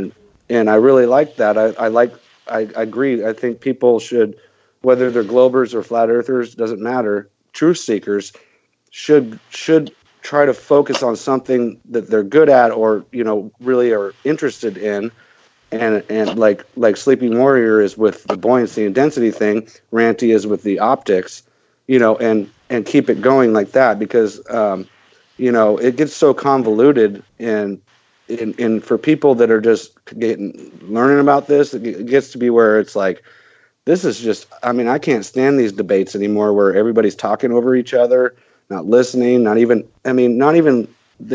just want to like yell at people and say they're stupid instead of let's actually talk like normal human beings and conversate. Because, it's funny in this whole internet wave of things and, keyboard warrior thing, but people never used to be like that. If you called somebody a name, they'd punch you in the face back in the, you know what I mean? Correct. So, it's got, I guys can't stand these debates where everybody's yelling over each other. I just don't watch them anymore. I used to watch Nathan Oakley, but I can't, Nathan's cool. I have no problem with Nathan, but it gets so just. Let me guess, Quantum Eraser.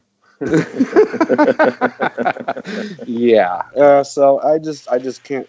So that's the kind of guy you've got in front of you. You have to punch him sooner or later. Even Jesus Christ, I think, would punch him. Yeah, if I can just intersect a sec, guys, I want to make a couple of points while I've got them on my mind.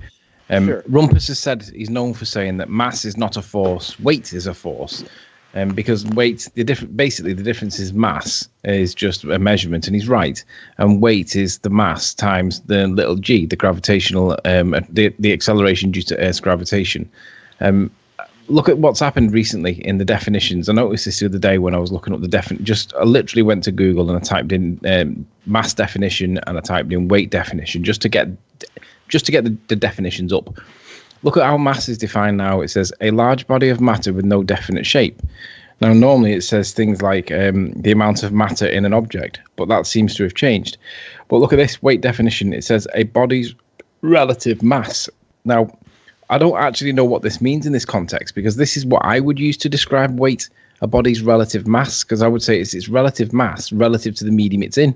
That's basically when Rumpus says that scales are a force measuring device. Well, weight really is what they're measuring, and that is relative to the medium that you're in. Because we know that if I try and weigh myself in water, I'm not going to be able to put a value on the scales. But if I weigh myself in air, then it's going to give me a value, and we're told that value represents the weight. Well, it just really represents how far away you are from your equilibrium point. But anyway, that was my first point. That the definitions have changed. But check out my second point. I want to play this. I've been given permission to play this, Ranty, so we're okay. So don't worry. Just bear with me while I come to it. This is really good. It can play in the background.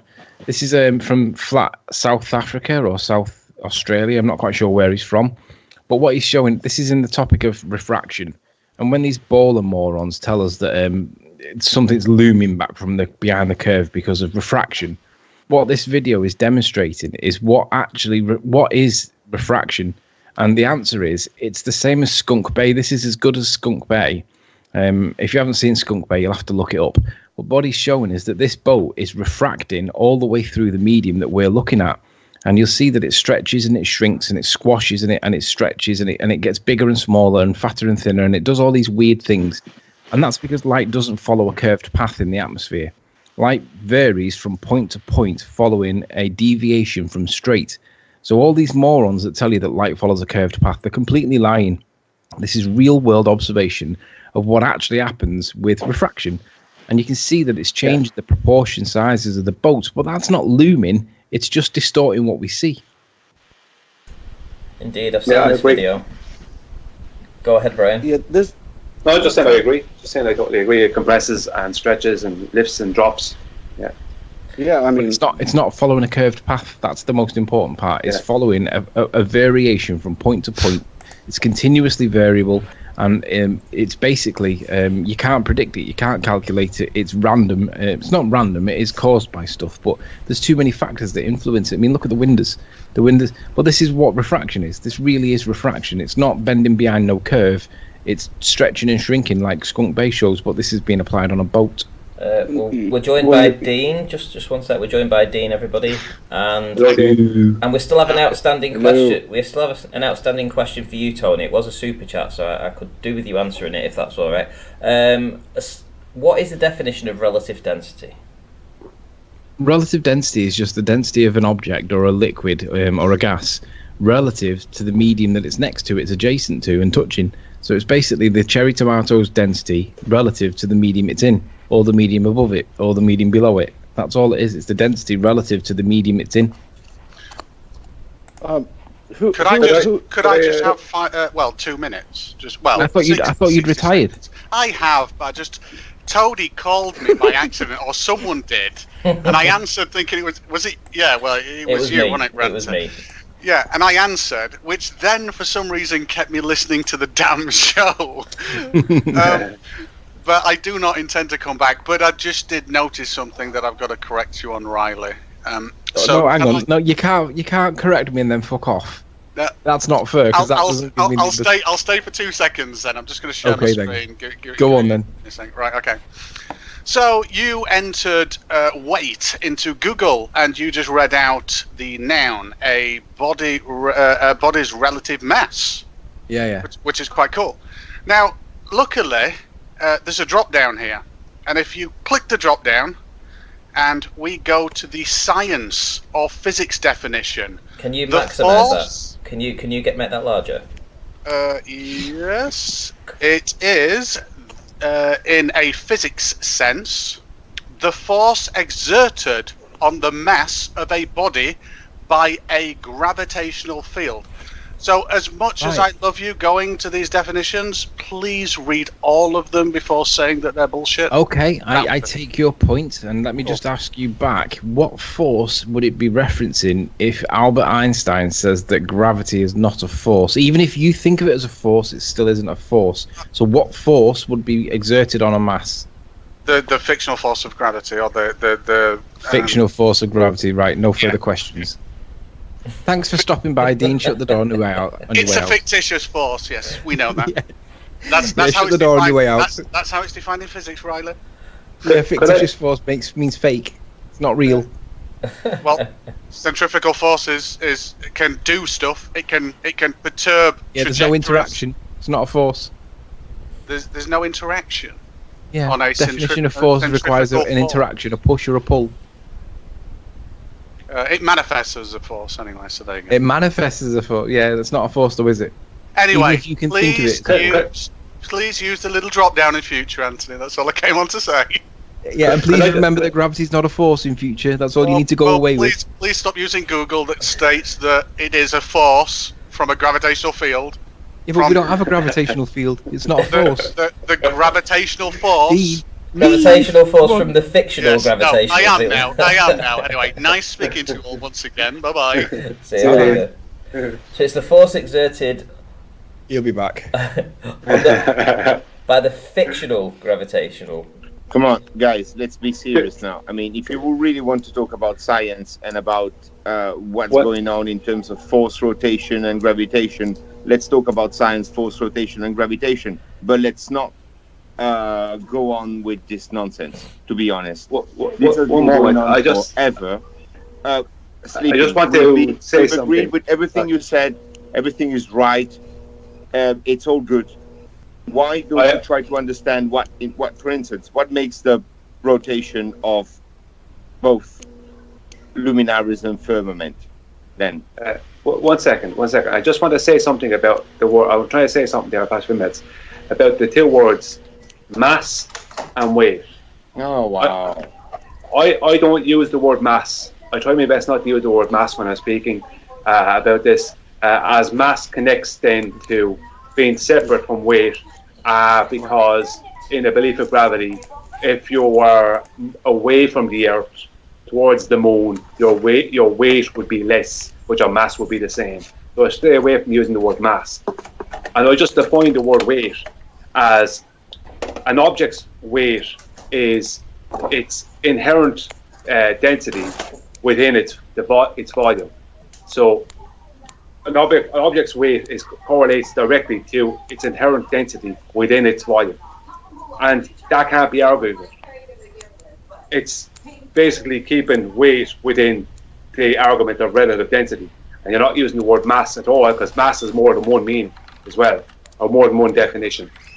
So, how does it matter? That's it does matter. It does matter if you're dealing with people. It matters. It matters because if you start saying the word mass, then you're actually walking straight into gravity talk. Yeah. When you keep the word weight, it's the same with weight though, because the minute you say weight, they calculate weight with mass times little g. Immediately they invoke gravity. But you have to. Isn't it still a theory though? Yeah. So Isn't gravity a theory still? I mean, as far as I remember. Yeah, and Newton's laws of motion are only Newton's laws, not laws of nature. You guys remember what? Sorry to interrupt everybody, but you guys remember what Tesla said? He said they replaced reality with words, and then they start talking about words, and that's exactly what we are doing here. We're talking about words. He was saying though, but he was saying they replaced real experiments with mathematics. Falling into the same exact trap. I don't think so. I think it's important. I think it's important to their words. In fact, all the small things matter, though. All the small things matter. Because this is not something that's going to be analyzing the small things. You'll never see the big picture. That's what I'm trying to say. But we're seeing the big picture also. It's just which is hold on, guys. Tesla said that they're replacing everything with mathematics, and they're going away from basically reality. From real experiments. He said that again. Yeah. He said that as well. And then they start. And that's true. Look, it's true. That's what we've done. What do any of us really know about Nikola Tesla? Only what we've been. An intelligent person said to me recently. He said, "What do you really know?" He said a few things to me. What do you really know? And I don't know much other than what the media tells us. I didn't hear about the man ever until 2004, 2005. But you know what? It's also maybe a case to acquire a deeper vocabulary on the flat Earth side, because we are still struggling with their prison made of words that we can figure out. And all this night, I've been hearing most of it. It's linguistic discussions about, and lately, and the last thing we were going about to speak about theory and what it means and what it doesn't mean. In my view, it's opposed to empirical, and it's theoretical. We've got a massive shout out here for B-Bull for Life, $5. Relative density or specific gravity is the ratio of the density of a substance to the density of a given reference material. There you go, Tony. That's important. And in many ways, that's been done. It's adamant, because once you've got the scaffolding, then you can start analyzing and putting all the bits together. When you do a puzzle, when you work on a puzzle, you do the sides first, and then you do the scaffolding, the big lines, the ones that are easily defined, and then you work into the analytical. If we are going to speak about buoyancy and what causes gravity and so on forever, we are going to miss the big picture. That's all I'm saying, guys. No, but we're not going to miss the big picture. This is the way it has to be done. The way it's being done is there's lots of people working on the big picture, but you need a lot of people working on the front lines, dealing with the dealing with semantics. But you need people working on the front. See, what that comes to me, that equates to a lack of patience. This is not going to happen overnight. A lack of patience. 5 years listening about distance. Are you shitting me? I'm not. Lack of patience. It's not going to happen overnight. I'm about 5 years now myself, and one thing I have to point out is, even on the globe side, you got to wonder, why does NASA keep changing the narrative? Now, just a few months back that now the moon's in Earth's atmosphere type of thing. Now the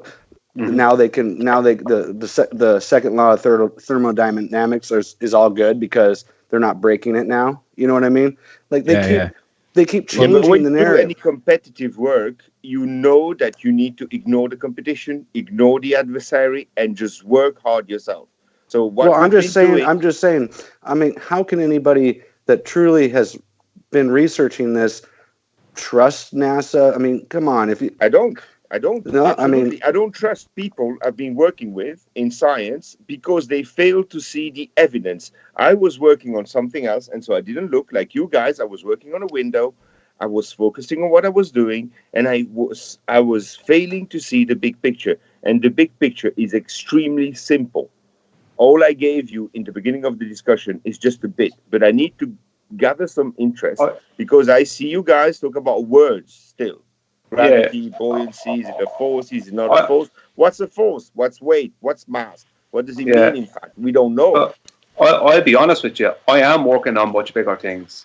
But they're not things I can bring into a debate or a conversation.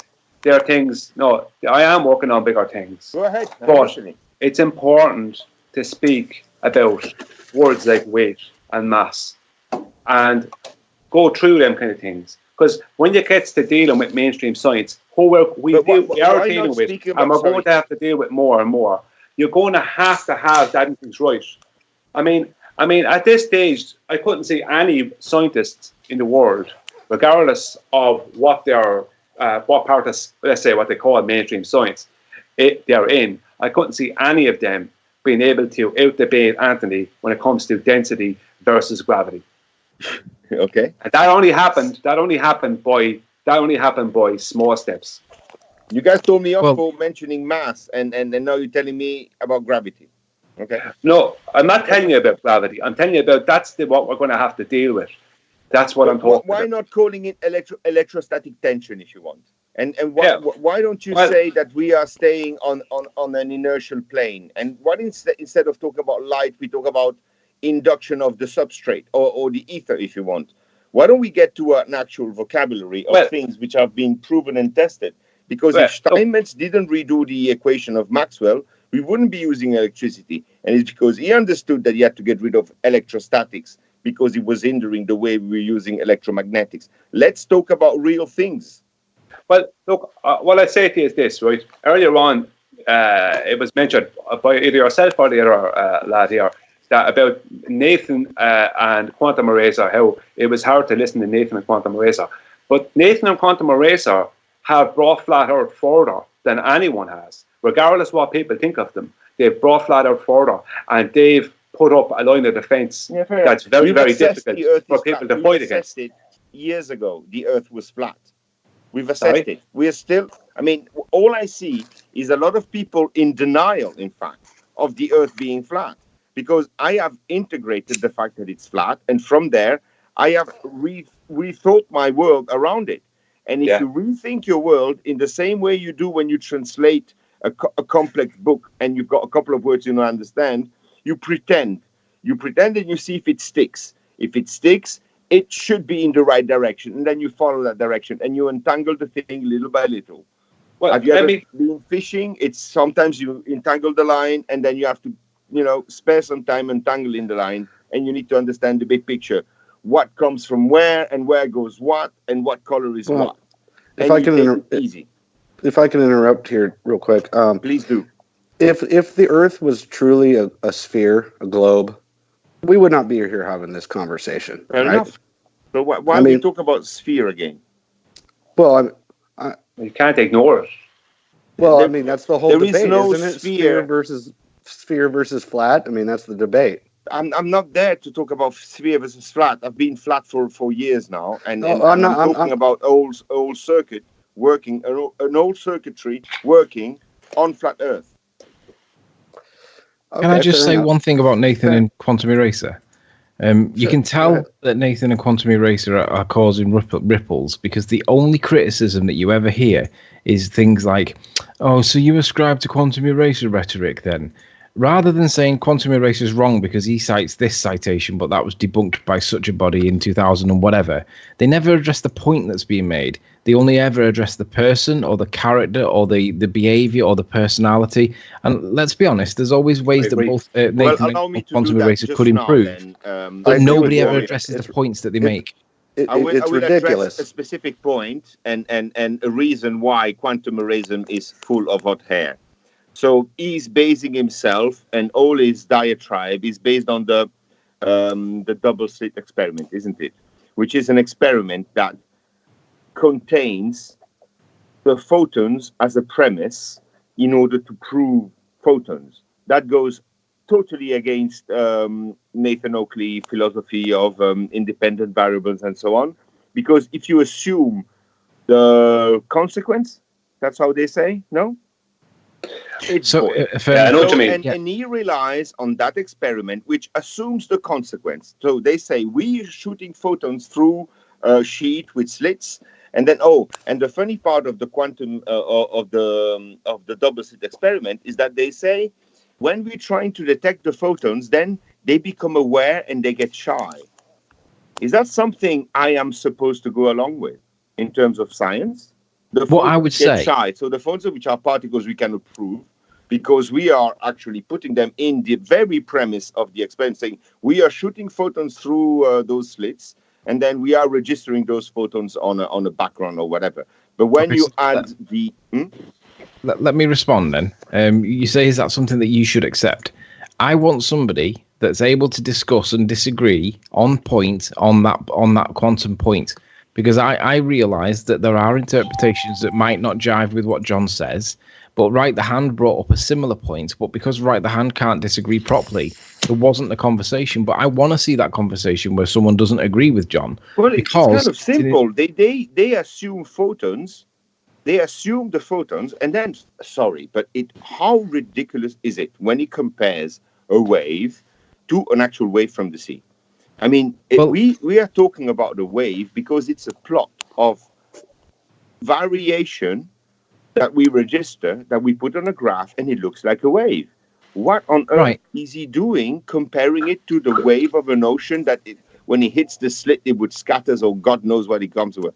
I mean, the whole thing is kind of floated. I mean, it's because I've never been able to talk to him. And quite frankly, Sleeping Warrior, I am not really inclined to talk to Quantum Eraser because he's such a rude ass that if I had it in front of me, I'd go straight in with a knee, you know? Oh yeah. And listen, John just gets frustrated at the same idiots with the same rhetoric and the same nonsense because the arguments haven't changed since about 2015. But if you approach him in a way that says, "Hey, I just want to talk to you about this," because I've said to him, I'm not sure how strong his points are because quantum mechanics. He's so convinced about quantum mechanics, and even when I mentioned Popper, and the thing is that there is a lot of globals that mention Popper, but you need to understand Popper in order to see what he was trying to do. Is because at some point in science they're trying to take testimonial proof as an evidence of science, and he opposed himself to that. So now relativity and quantum mechanics are only based on testimonial evidence because they have some experiments that they can't reproduce. But leave alone Cavendish, and I'm not going to teach you anything about it.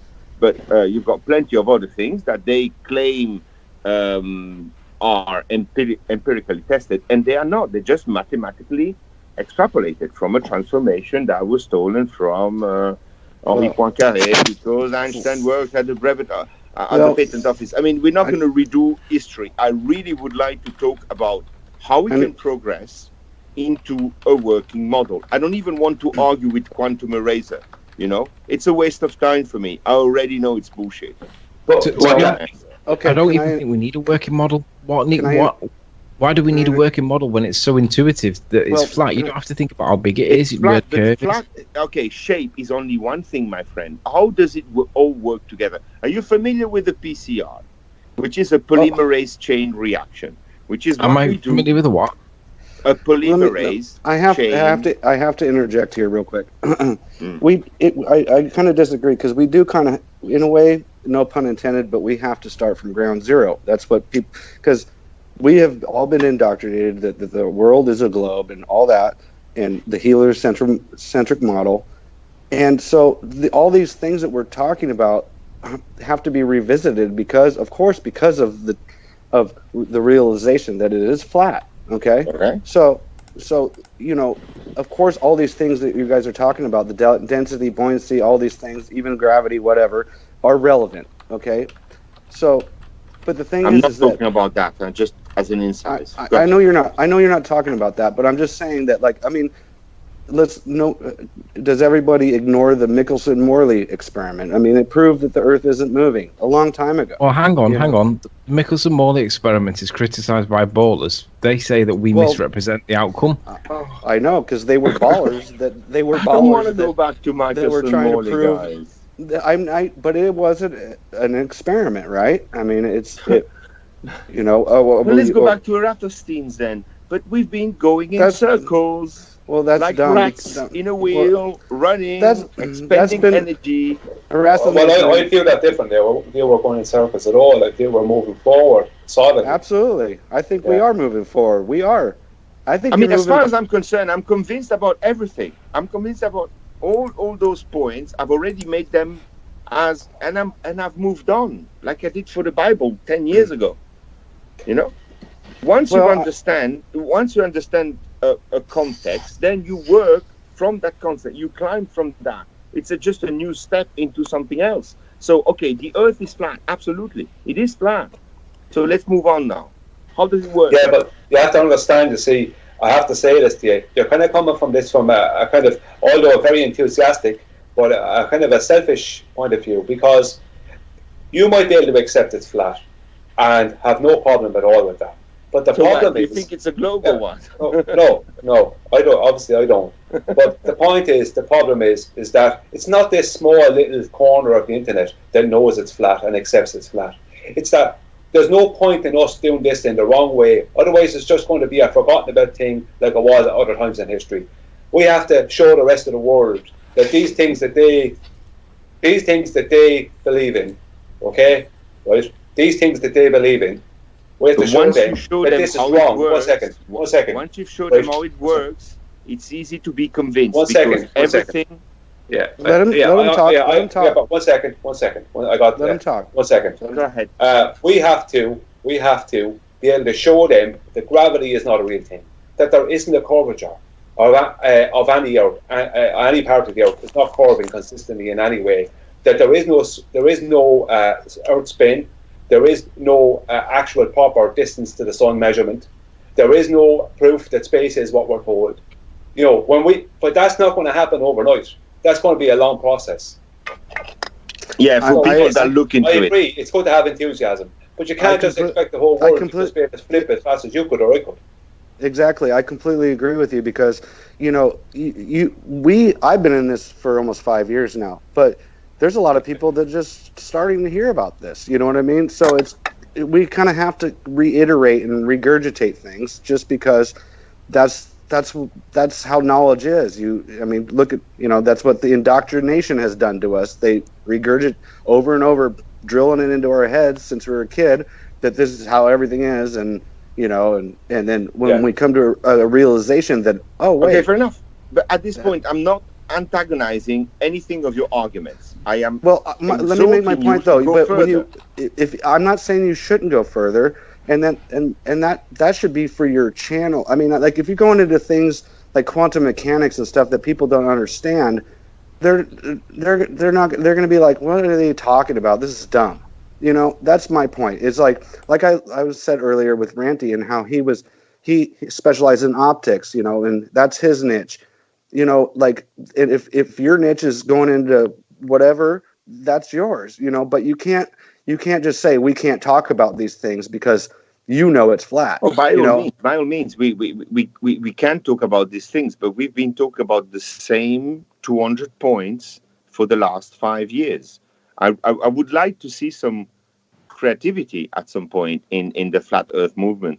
At this point, I see compilation, and I see a lot of rehash of the same reheated stuff. I mean, when you reheat something in the microwave for so many times, it becomes dry. It's inedible. And at this point, the distance, it's something I've assessed myself back in the day. Yeah, but- with islands I would can you- see from the beach I'm going every year since 1982. So at this point, I was convinced that the globe wasn't at least of the diameter we were told, and then I moved on to other things. And at some point, I realized that all we had to look at were experiments we did in third, fourth grade. Basic scientific experiment, a Peltier effect, a Van de Graaff generator, a galvanic cell. You put everything together and you've got a working model. So do you want to work on this, or you want to keep talking about buoyancy? Well, no, I think it's a... Go on, sorry. You want to say something? I'll say something in a second. I don't disagree. I fully agree with you. You know, but then put your ego aside for a bit, and then maybe listen to what I have to say, and then after that, after you've acquired new knowledge, then you can work on it. Okay. I don't have an ego. I'm just a simple man. You know. I would say, I don't think you have an ego at all. I think I've been very civil, and there's no problem at all. Good. Well, then, right then, you 1 second. You keep on talking. 1 second. 1 second. 1 second. You keep speaking about us doing great things. What are you doing? Okay. Well, I have to say that to you, though, because you're saying, I think this should happen, and we had enough of talking about that, enough talking about this. Right then, because I'm doing things. I'm not going to say what they are, but I'm doing. Let me explain what I've done. You don't even have to tell me what they are. Just I want to know that you are doing these great things. I'm explaining. Do you want me to explain what I've been doing? Hey, by the way, I wasn't attacking anybody. I don't feel attacked. I feel challenged, and I would like to take that challenge. Go for it. Okay, fair enough. Okay, here is what I have figured out by matching known effects of electricity with observations that we've all done on the flat Earth side, that we've all assessed, and that I don't want to go back discussing. Okay, so if you take, like I said, a small aluminium plate, you put activated charcoal, you output 4 volts by adding salt water. If you multiply this by the amount of salt water of the sea, in which you have a mix of silica alkaloids, which is charcoal really, and metals. And actually, it's funny to think that metals are in veins that we harvest if we can, but we don't know the depth and how deep they go. And then at some point, there is some magma. So there is something sort of boiling or melting. No, not 1 second. Let me finish the whole flow, I'll come back to that point. And then you barge in, please. Let me finish the flow. Okay? Because this is important, the magma that we have at some point, and the volcanoes exploding. Okay? Mm-hmm. So there is an output of several billions of volts per second, extrapolating from that small experiment into what we actually can observe every day. If you go to the seaside, you've got you've got alkaloid bathing into an electrolyte. Okay, and it has to work that way. It has to output that kind of electricity. Now, in the experiment, you put an anode at the bottom, a cathode at the top, or whatever you want to call it, because it's the same thing as long as it creates a circuit. Are you aware, is anybody aware of the Peltier effect, which is the opposition of 2 plates, one with a positive pole, the other one with a negative pole? You put any type of different metals in between, or semiconductors, and you get a Peltier effect, which is one is heating up, the other one is cooling down. Okay? You're all familiar with the... Does the positive one heat up? Say again? Is the positive side heating up? It doesn't really matter, I think, because as long as it does matter. I'm interested in that. It does matter. Okay. Yeah. Do you know? So If you don't know, that's fine. I just want to know if you know. I'm not trying to corner you. Called the negative at the bottom, called Earth, and the positive at the top, if you want to put it this way. Yeah, and the positive is the heating up, and the negative is cooling down. Well, think about it. So you've got Earth, you've got air pressure, so you need a firmament, don't you? I'm assuming that the firmament is conductive because I see lightning, and lightning are sort of acquainted to a capacitor, which charges very quickly and discharges very quickly if put into connection. So I'm having a firmament at the top with a generator at the bottom. What happens underneath? I'm going to assume that there is a second half sphere at the bottom, like the top. You know, if there is a firmament at the top. What about this, right? What about this? It's a mental experiment. Yeah, I know. Yeah, but what about this? I'm going to throw this into the mix, and this might. I throw this into the mix, and this might help the matter. I have a belief that it's possible that, you know, the way what we call the North Pole, you know, the magnetic North Pole. Yeah. Yeah, go on. That is not the magnetic North Pole. That is actually the magnetic South Pole, and our actual magnetic North Pole is actually Polaris. Okay. So there's a positive and a negative, and the positive heating up and the negative cooling down. Okay, yeah, why not? But let me go on like that. Let me go on. Yeah, fair enough. All you say, it's possible. It's not impossible, and I agree. Yeah, but we have to agree that what we're talking here now is stuff that we have not proven. So I just want to throw that out there. It's ideas, but it's not proven. Absolutely. Besides all the experiments we did in high school, it's not proven. But it's well, I mean, let me finish, because if you don't let me finish, you don't understand the circuit. It was just a real quick thing. I was just saying, all theories are not impossible. That's all. Theories can be possible and they can be impossible. So there's both. Oh yeah, relativity is impossible. Well, it is. Yes. Oh yeah, it is. Because don't put a twin in space and another one here, and one ages before than the other, besides the fact that there is no space we know of. Well, propulsion is impossible in the vacuum, so that's all I got to say about that. Okay, so let me just go on with the circuit, and once I finish, then you guys react. And go ahead. I'm dumb, I'm an asshole, I understand. You're not dumb, you're not an asshole. Nobody's saying that. No, but you can, after I'm finished. No, I'm done. I'm tired of. Don't fucking argue with him. Let him make his point. Okay, sorry. God. Okay, so you've got to imagine, just pretend I'm totally on drugs and I've been drinking all night and I'm just spewing out just total nonsense. But pretend, okay? We've got two spheres of conductors. In between, in the what you would call the equator of that big sphere, you've got the Earth. That's where we stand, on a plane, with on top a conductive firmament, at the bottom another conductive firmament, and in between Earth, which is made of silica. Silica is a semiconductor. However, if you cool it down to -70, it becomes a superconductor. And you know the effect of a superconductor, which is levitation and rigidity in space, not like a gyroscope, but when you just push the thing, the superconductor, which is super cool, it just stays there and just rotates above the magnet. So we are going to assume a magnet in Antarctica and another magnet at the North Pole, like you mentioned. And if you know the effect of the electrification of a magnet, it creates a rotation of the magnetic field. So you've got a sphere at the top, a sphere at the bottom, a magnet in the center, and another circular magnet at the outside, okay? And then you've got the Earth, which is made of silica, alkaloids, metals. The Earth, it's porous, and there is magma in there. So you've got a combustion chamber, and you've got a mixing chamber. The ebb and flow will pull up the oil into a mixing chamber, which is the bottom of the Earth, and it's porous, and it's made of metals. It's made of all reactive stuff you can imagine, and it mixes up the seawater and the oil due to the ebb and flow in cycles, with the moon and the sun being the projection, the cathodic projection on the conductive layer of the firmament, I would say, go and have a look at the cathodic tube. When it's defective, it looks like the moon or it looks like the sun. And that's a cathodic bombardment onto a conductor with an anode that works in pair.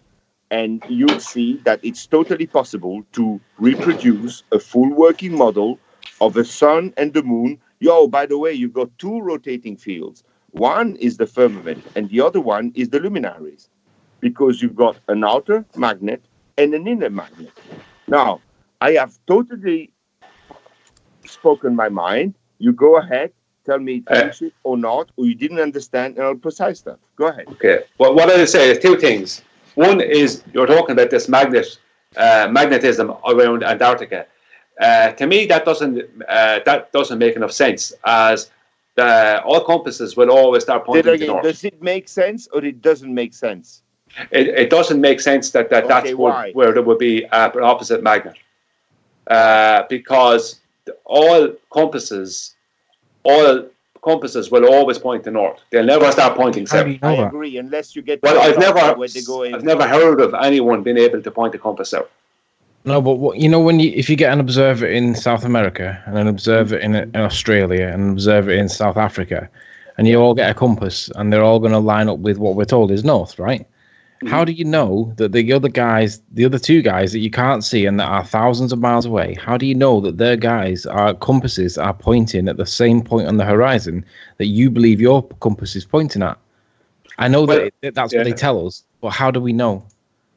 Well, because of navigation. That's how I would go. Navigation. You know what I mean? Navigation dictates that there's only a magnetic draw to the north. So that assumes that boats have never been lost in history before as they're navigating, right? But you guys are familiar with the Curie point. The Curie point means that if there is too much heat, magnets don't work. And so there is a separation between the northern Antarctic Circle, which, by the way, guys, nobody knows how far it is, because they haven't told us the truth on anything. Are they going to tell us the truth on that?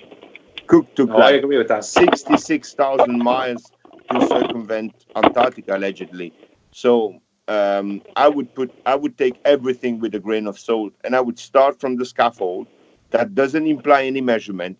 That doesn't imply any empirical knowledge, and that only relies on logical thinking and inference.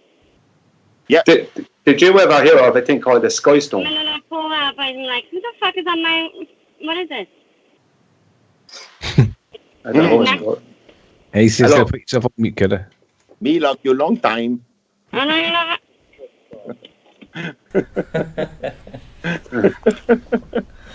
She speaks more sense than Rumpus does. What the fuck? No. Have you ever heard of the sky stone? Because you mentioned silica there. Have you ever heard of the sky stone? You know what's the funny thing about silica?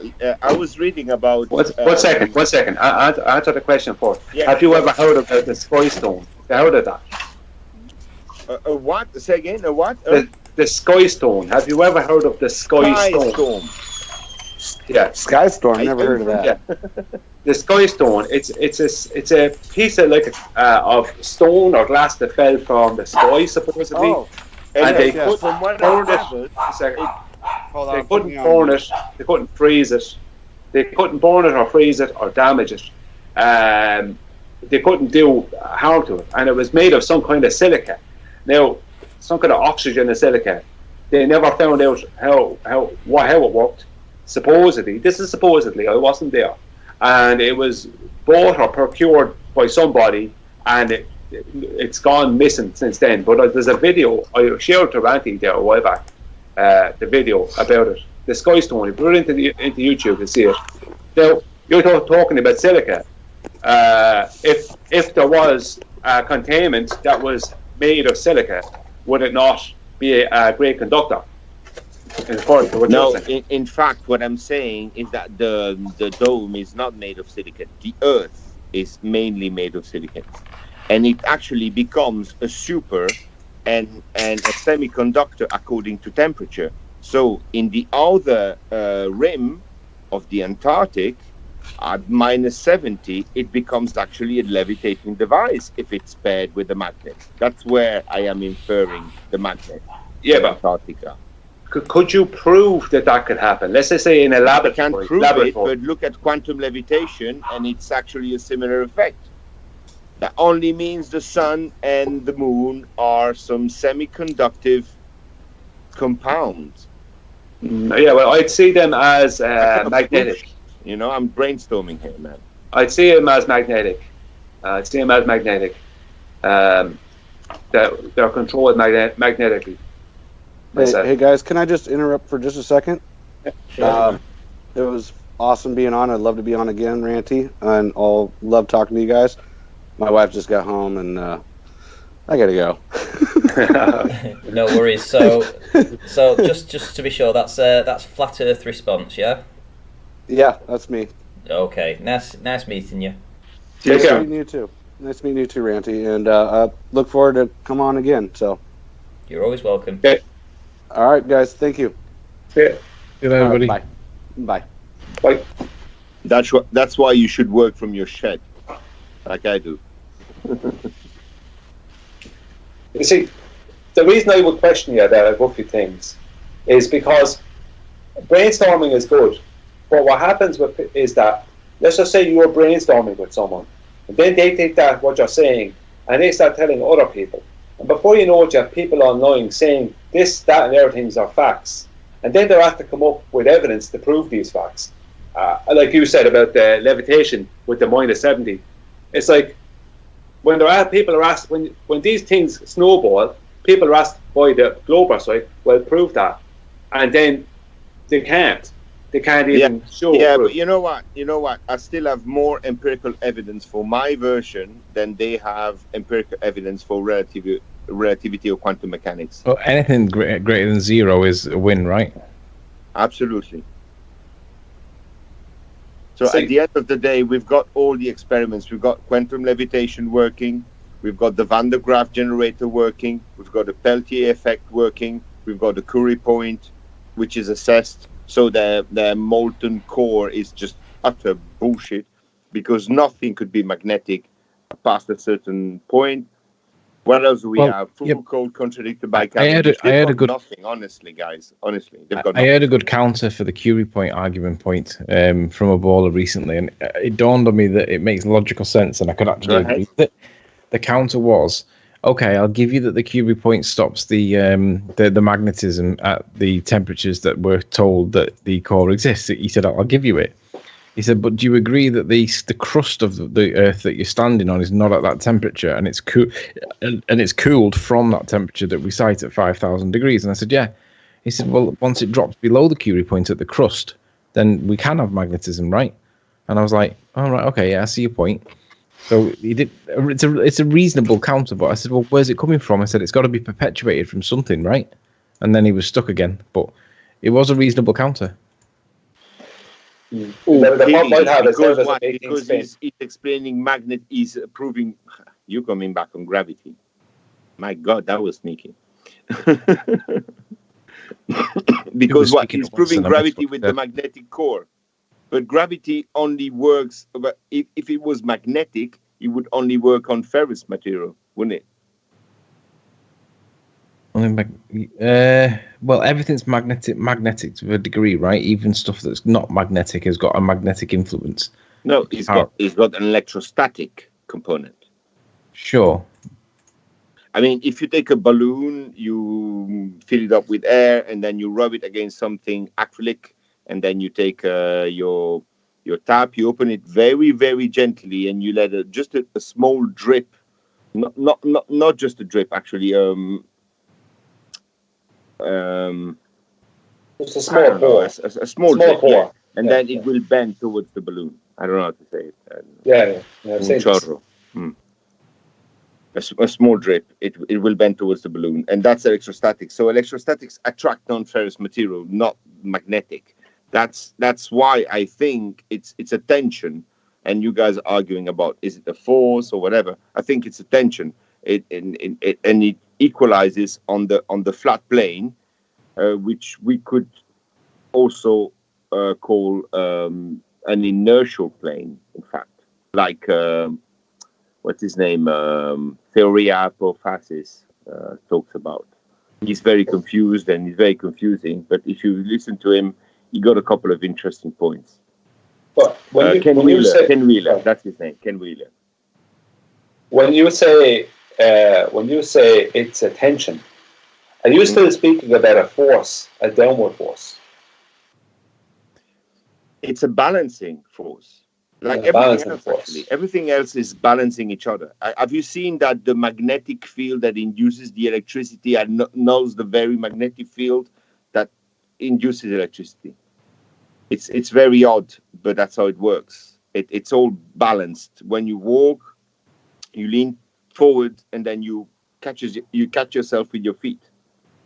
Sorry, English is not my first language. So it's okay. I understand what you mean. Yeah.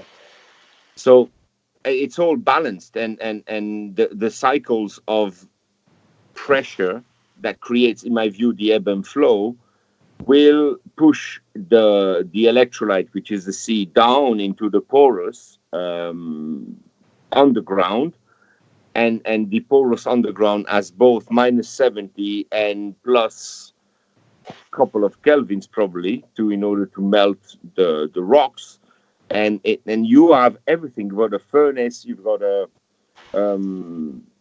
very cooling region that can, sustain magnetism. We've got regions which are void of magnetism, in fact, for some reason. Did you ever look into the geology of what they found when they went down those 8 miles in Russia? In the I did. Yeah, we went 10 miles down, that's it. And then it heated up so much that it just melted. They didn't find what they expected to find at any level. That was what they were kind of saying. I read into some of it. I can't remember all of it. They found boiling hydrogen mud, something that they never expected to see down at such depths. They found water that went way deeper than what they ever predicted. Seismologically speaking, they predicted that water would stop at a certain depth, and that did not happen. They also predicted that there would be an increase in density in the rocks. That didn't happen. There was actually a decrease in density. It wasn't very much, but it was a decrease in density, which should never happen because the density is pushing down on top of it. But anyway, and then the other one was there was bacterial organisms found at depths that could only ever exist. They get no light, they get no sun, they get no warmth. Microbacterial life was way deeper than what they ever expected. They couldn't answer any of these points. Yeah, exactly. So it makes sense that it's the fact that the density decrease is in fact the fact that the bottom, in my view, is porous and acting as a mixing chamber. And if you think about the metal veins, they go down deep into the underground and they convey electricity, and they lend themselves to electrolysis or reduction, oxidation. And we've got everything being created by that mechanism. Hydrogen, oxygen, and the different metals change as well. You've got alchemy there coming into place, which is oxidation, reduction, and chemistry, as we know it today. But in fact, we don't even know if we've got electrons. We've got variation of intensity, which are registered. They've been labeled electrons. So those are things we need to think about. Well, what I would say, though, is whatever people put forward, even whatever you're putting forward now, the one thing we have to address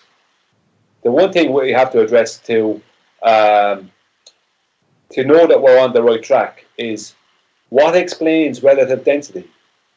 Because that's the thing. Because that is a definite. What explains relative density? Because why I'm saying that entropy. Is that entropy. Yeah, well, entropy. Entropy would explain it. Would you give Would you tell me a bit about what you mean by entropy? I understand, but I want to get a bit more of what you mean. To make sure I'm not just so I'm not just thinking, I know what you're talking about, and I may not. Let's take the cherry tomato as the example for this purpose. Yeah. We know that if we pull the cherry tomato down or pull it up and then let go of it, it'll return back to the position that it was in before we touched it, correct? Yes. So when we pull it up or down and then let go of it, we're putting energy into the system to give it potential energy and therefore kinetic energy. That's why it moves. We've charged it. We've put input into it to give energy. Correct? Yeah, that's right. When the cherry tomato returns back to its position, and we call that equilibrium. We call it neutral buoyancy. What that actually is the state of the highest entropy, where there is no more work capable of being done because the entropy is at its highest and there's no more energy put into the system. Does that make sense to you? Yeah, it does. It does make sense, but does it explain relative density, though? So does it explain what? Does that truly explain relative density? But how does it truly explain it? No, does it truly explain it? Yeah, because in the same way that hot goes to cold and pressure goes to non-pressure, it seems to be the case that if you have an object that's not in equilibrium, or in other words, it's at its highest state of entropy, it will always seek to find its highest state of entropy. Now, that is one of the laws of thermodynamics, right? Entropy will always increase in a system. Well, that's what we're seeing with the cherry tomato moving. We're seeing the desire for the object to become... what are you doing, Ranty? What do you mean? What am I doing? I'm talking watching about you on the live stream. I'm talking about weed in the chat. Oh right. I said me after one or two tokes. If tomorrow I'm planning on having some, so we'll see. So we know that the objects to go back to where it's at equilibrium. Is that what you're speaking about? Yeah. So objects always seem like entropy always increases, and we know that if the entropy is increasing and the egg then stops moving because the entropy is at its highest, then that's consistent with the second law of thermodynamics, and that explains it completely in my eyes. I don't see how there's any need for gravity or anything beyond that. It's comprehensive for me. Oh no, I don't. It's totally comprehensive for me too. I mean, I have that explains so much, but it's the reason. I'm asking a stupid question, but it's the reason why there is relative density. What in our atmosphere or our world causes that? What causes this entropy? The atmosphere itself, because there is a medium to the atmosphere is the medium. Yeah. Then every object has a density, right? And it's always relative to the atmosphere. And usually it's more dense than it. But because the atmosphere has if we lived in a vacuum chamber, there would be no density, right? Because there would be no medium. So anything that had mass would always fall. But because the atmosphere has got density, some objects rise. So, for example, a helium balloon that gets trapped on the underside of a shelf, when you pull it down and let go of it, it'll go back to the underside of the shelf.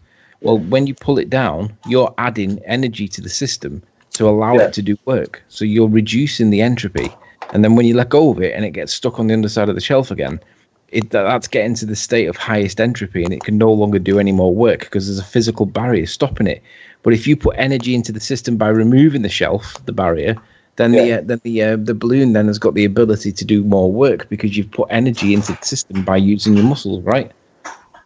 Yeah, I understand that, but I'm not arguing with any of those points. What I'm saying is that what creates this again might sound like a stupid question, but fundamentally, what creates relative density? You said everything would fall in a vacuum, but we don't know if helium on its own would fall in a vacuum. No, but if you put helium into a vacuum, then that becomes the medium. Oh yeah, I know what you mean. Yeah, that becomes the medium. That's true. Yeah. No, I concede on that. That's true. It does become the medium then. Yeah. Well, I was thinking about something. This might seem like another stupid question, but I'm going to throw it out there. You know the way. It's like a big claim, in fact. Yeah. Go ahead. Yeah. You know the way people put one helium balloon into a vacuum chamber, and they take away most of the atmosphere in there. What about if you put the main reason that for definite that's going to go down is because of the density of the balloon. It's going to pull it down. We won't be able to see what would happen with that helium, right? If you could fill up a much bigger balloon with a much bigger volume of helium, limiting the amount of density that would be that would be needed for the balloon to just stay inflated, with the helium, limiting that. So there's a bigger ratio of helium to weight, helium to density, right? Would the helium balloon, a much bigger one, then rise very slowly? Well, yeah, because you're changing the volume, aren't you? So you got the same. Well, a bigger volume of helium, but yet it's still not after becoming the atmosphere or within the chamber, if you know what I mean. You know what? I'm sorry, I don't mean to be rude, but I'm struggling to understand your words because you've got quite a thick accent. I'm struggling to pick out your words. Yeah. And I don't mean to be rude when I say that. It's just you're quite strong with your accent. No, everyone says that to me. It's fine. Everyone says that to me. What I mean is that if you have a vacuum chamber and you put in a very big helium balloon, just one big balloon with a huge volume of helium in it, would that then be more likely to rise than a smaller helium balloon? No, it would. I think it would hit the deck because the helium and the balloon together are more dense than the medium of zero. But we can't get to a total zero, so that's the thing about it. Sure, but I know. I'm trying to get to where does the, as I said, this might be stupid reasoning and stupid questions, but where is the beginning of relative density? What creates things? Why is one density? The container is creating. What is the force point? What is the power? What is the? I think there's three answers. The container. But the container didn't create anything. The container didn't create anything. The point I'm making. Three answers. The container would be the beginning part. The other beginning part would be the zero value of vacuum, but really, realistically speaking, the real beginning point for relative density would be the atmosphere because it's where we all live, right? Relative to us. Yeah, but it is the middle point. I mean, like the atmosphere is the middle point because air, whatever's heavier, falls through it. Whatever's lighter goes up through it. So that is the equilibrium point for density. So whatever. It's whatever the air is, whatever is the creation of the air. I know it's created from the earth and all the rest of it, but it's like, what is the real science behind that? Because I don't know if anyone that they ever truly looked into where did that really come from. It's like the word energy. What's energy? It's like what you're asking now. The question that Spurs was asking.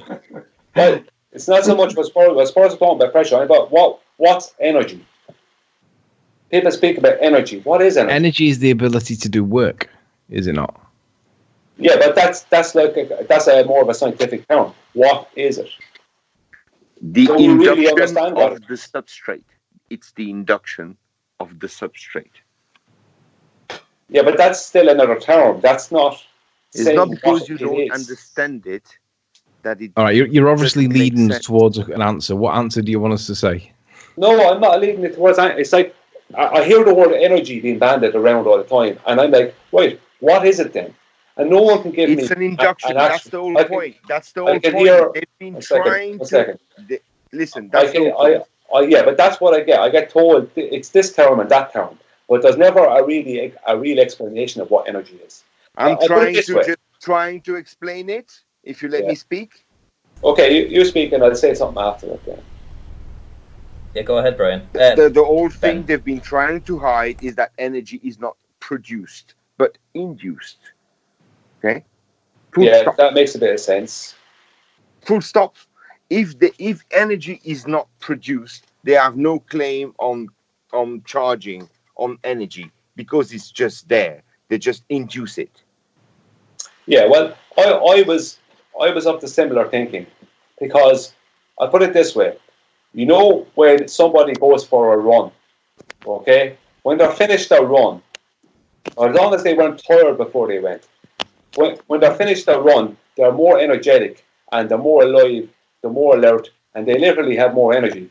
And then come the next day, they feel like going for a run again. That's what happens. And that's why you see people are running all the time. You see the same people in your area running all the time because they'll want to run. And when people who are in the military do a lot of marching, well, if they get one day off of marching, they want to go back marching. It's like they're building energy. It's like it builds energy. So why are we different than the rest? We are a natural part of. We're part of the natural world. So we actually build energy ourselves. If you sit around all day, you won't have a whole lot of energy. If you get up and do things, you will have energy. Energy builds. Absolutely, energy. we generate energy as well. Massive shout out to Cleary for smashing the super chat, Flat Widgin and Earth Widgin. Awesome stuff. Thank you very much. But we are made of electricity, pulses, and breathing. And if you extrapolate that to Earth, the Earth does the same thing. It pulses, it breathes, and it generates electricity. Yeah, I'd agree with that. Ebb and flows, day and night, seasons. It does probably much more than just breathing, but we've got hormonal patterns, we've got methylation patterns. We are much more than just breathing and pulsation, but that's the bottom line, and it extrapolates in plenty of other cycles which are balanced, and they all link to each other. And that's why if you work into analytical, you understand shit, because synthetical is the answer. Yeah, I can understand. Yeah, that would make a bit of sense. Because, like, we are an energy generator. Everybody is an energy generator, and enthusiasm is like a turbo. If you understand what I mean. When you have enthusiasm. Funny you mention enthusiasm. You know what it means etymologically? It's I don't know what the word that word means. It's linked to theory and its definition. Enthusiasm comes from entheonseismos, which means exploding in God, like seismic. Yeah. Entheonseismos, exploding in God. And what you say is true. Once you link yourself to your true nature or to what you are truly meant to do, you will find yourself enthusiastic about it. Yes, that's true. That is very, very true. There's a thing in Indian, it's an Indian philosophy. It's a thing called the three gunas. There's tamas, rajas, and sattva. Mm-hmm. Tamas is the state we're in when we feel tired, when it's time for sleep, and that kind of thing. It's a natural state we all have that we need to have so we can go to sleep. Rajas is that kind of the drive to get up out of bed and to go and do things. It's not really enthusiasm, it's just a drive. Okay, so people can go to work and do whatever they do. And most of the time we're in tamas and rajas, and we're switching from tamas to rajas, right? But now and again we switch into what's known as sattva. And sattva is the third one. And sattva is like when you're in, you know what they say in America, when you're in the zone, where you see someone like who's fully enthusiastic about what they're doing. They're enthralled by it. Like you see it with athletes, like when they are just so involved in what they're doing. You know, it's like where it's like they're doing something that looks very, very, that would be very difficult for somebody else to do, but that person is doing it with ease. You know, that kind of way, because they're literally after building such enthusiasm for this thing that they don't have to think of it. Let me say something. Hey, hold on, guys. Can you hear me? Yeah. I'm back, and I'm an American, so. Yeah, but that's why I use the in the zone. In the zone is a good example of that. Yeah. Can I just say something? Can I just say something quickly, and then you have the floor. Let's not conflate worshipping and prayer.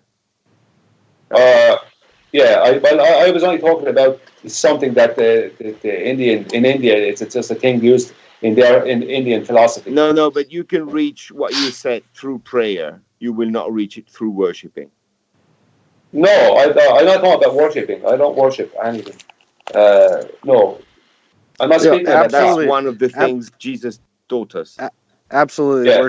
Worship and prayer are completely two different things. Sure. No, worship is a different thing. You can worship anything. You can worship money, whatever.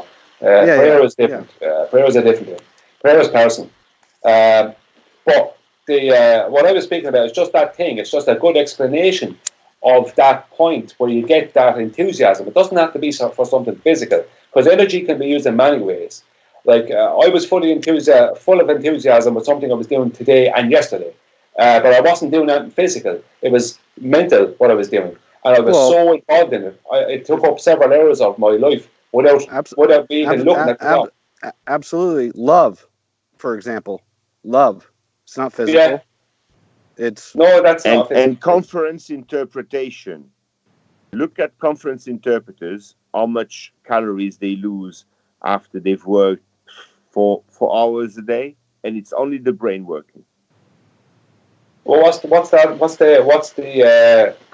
did you say that again? What's the trade you're talking about? People that translate simultaneously from one language into another. Oh yeah, that would take conferences. massive. So they waste a lot of calories. It's incredible. Yes, without having to do anything.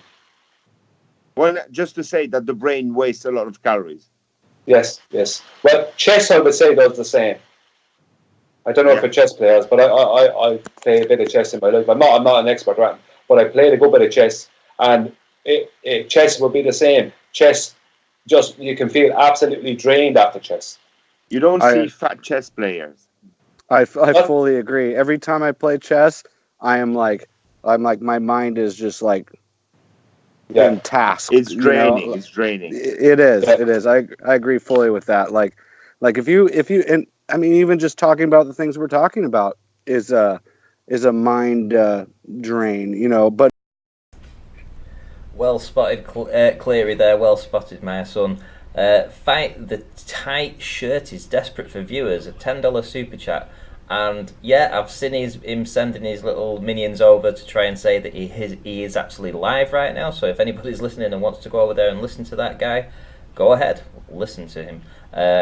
We've got 90 people watching, so I hope you stay. Thanks for the super chat again, Cleary.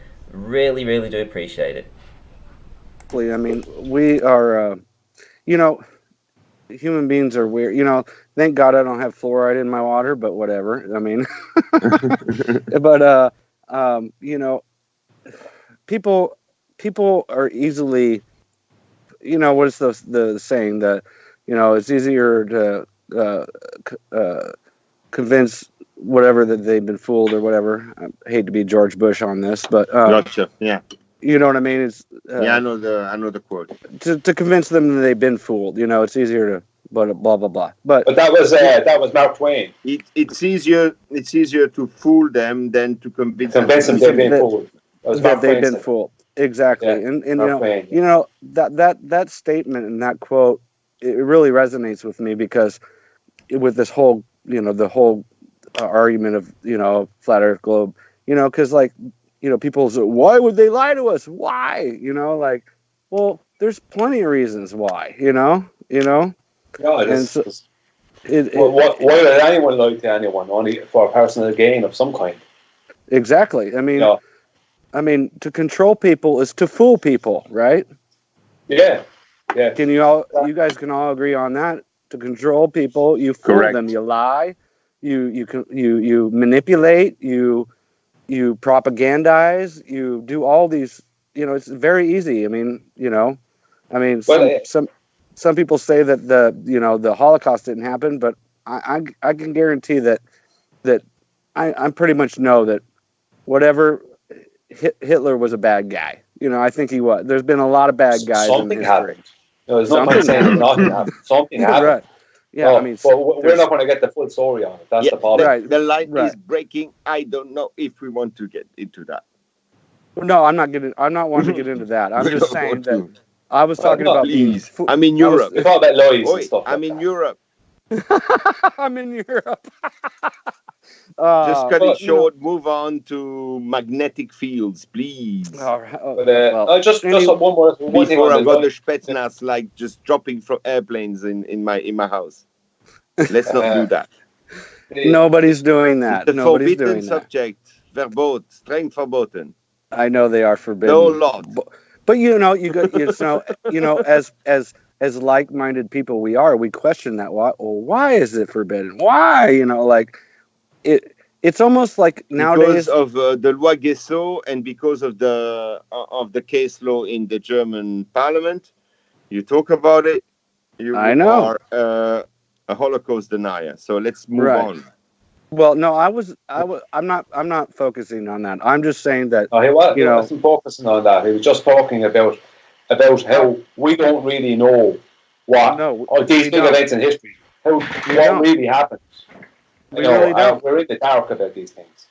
We really don't know, and it's been so convoluted, and we're supposed to trust all these scientists, archaeologists, and blah blah blah, but they can't even agree on anything. Some think the pyramids were built 12,000 years ago. Some think it was 6,000. I mean, and we still don't. We don't even know how they were built. I mean, come on. One second. Just on the subject of lying. If you bring somebody into your house and they take $20 or 20 euros or whatever without you knowing, and then you question them about it, and they say, "No, I didn't take that." I mean, that's all it takes for someone to want to lie. Something as small as a gain of $20 or 20 euros. That's all it takes for somebody to be willing to lie. That's not uncommon. So if someone's willing to lie for that, then what else are people willing to lie for? You say you don't trust scientists for not figuring out the pyramids and stuff like that. I don't trust scientists because they're going to work every morning with a car, and in the car they've got a battery that works by oxidation reduction with an electrolyte and with metals, and because they've never figured out that the earth they were walking on was working exactly in the same way. And that's the reason I do not trust scientists, besides the fact that I've been working with them. But hey, that's the thing. Not like interrupting or per se, but I do like your thinking, because I think that people have been in such a zombie state of thinking for so long, and for people to think outside the box is what we need. That's what human innovation is, isn't it? Thinking outside the box. Listen, you want to know some, I don't know how to translate it in English, some, beggars belief. Right. Yeah. No, I know what you're talking about. When you work in a scientific company, in a company that does genetics, I'm not going to get into details. You don't have to do that. Beggars believe that evolution is impossible. Mm-hmm. It is impossible. It is impossible for a very specific scientific reason, which will not be disclosed by mainstream. And it's because procreation needs the same amount of chromosomes, and therefore jumping from one species with one amount of chromosomes into the other with a different amount of chromosomes, it's impossible. It's impossible. Without being engineered, worked on, and just, it's a protocol. You need to work it on, and you need to create at least 100 specimens, protect them, feed them, teach them, especially humans. There is no way we have evolved from monkey, and that's scientifically impossible. Well, it isn't. I totally agree, and evolutionists will say that, look at dogs. They came from wolves. Well, no, they all have the same amount of, like you said, chromosomes and genetic similarities. They're all meiosis. You mean meiosis? Meiosis cannot happen with a different amount of chromosomes. So procreation. If I do it with the monkey, nothing will happen because we have a different amount of chromosomes, and meiosis will never happen. Exactly. So that debunks evolution right there. Absolutely. Or at least evolution of human beings from monkeys. I think it's everything. I think a fish can't become a frog can't become a lizard can't become a monkey, and a monkey can't become a human. It's impossible. That's for there to be atheists anymore, or people that believe in evolution, and it's insane, because if you think about it, if you and see the studies and the actual true scientific studies of this, it says that evolution is impossible, but yet they still teach this shit in the school, and excuse my language, and it's bullocks, so and for people to say, oh well, why would they lie to us about the shape of the earth. Well, they're lying to us about this, you know, and they're teaching it in school, and it's propaganda, and there's an agenda. There's an agenda, of course, right? There's got to be an agenda. But we're not going to dwell on it. We're going to take the data and just add it to our model. Well, I totally agree with you, but we'll figure it out at some point. Well, I mean, yeah, exactly. I mean, creating cognitive dissonance so that people cannot draw the right conclusions and keep working in loop. Maybe. I mean, who knows? I mean, the alien, fake alien agenda. Who knows? You know, I mean, we don't know. But the fact is that people are still stuck in loops because they cannot take the right decisions, because they cannot differentiate premises and logic, and because premises were adulterated for many, many years before the arrival of internet, and then after the internet kicked in, now they are just working on the logic.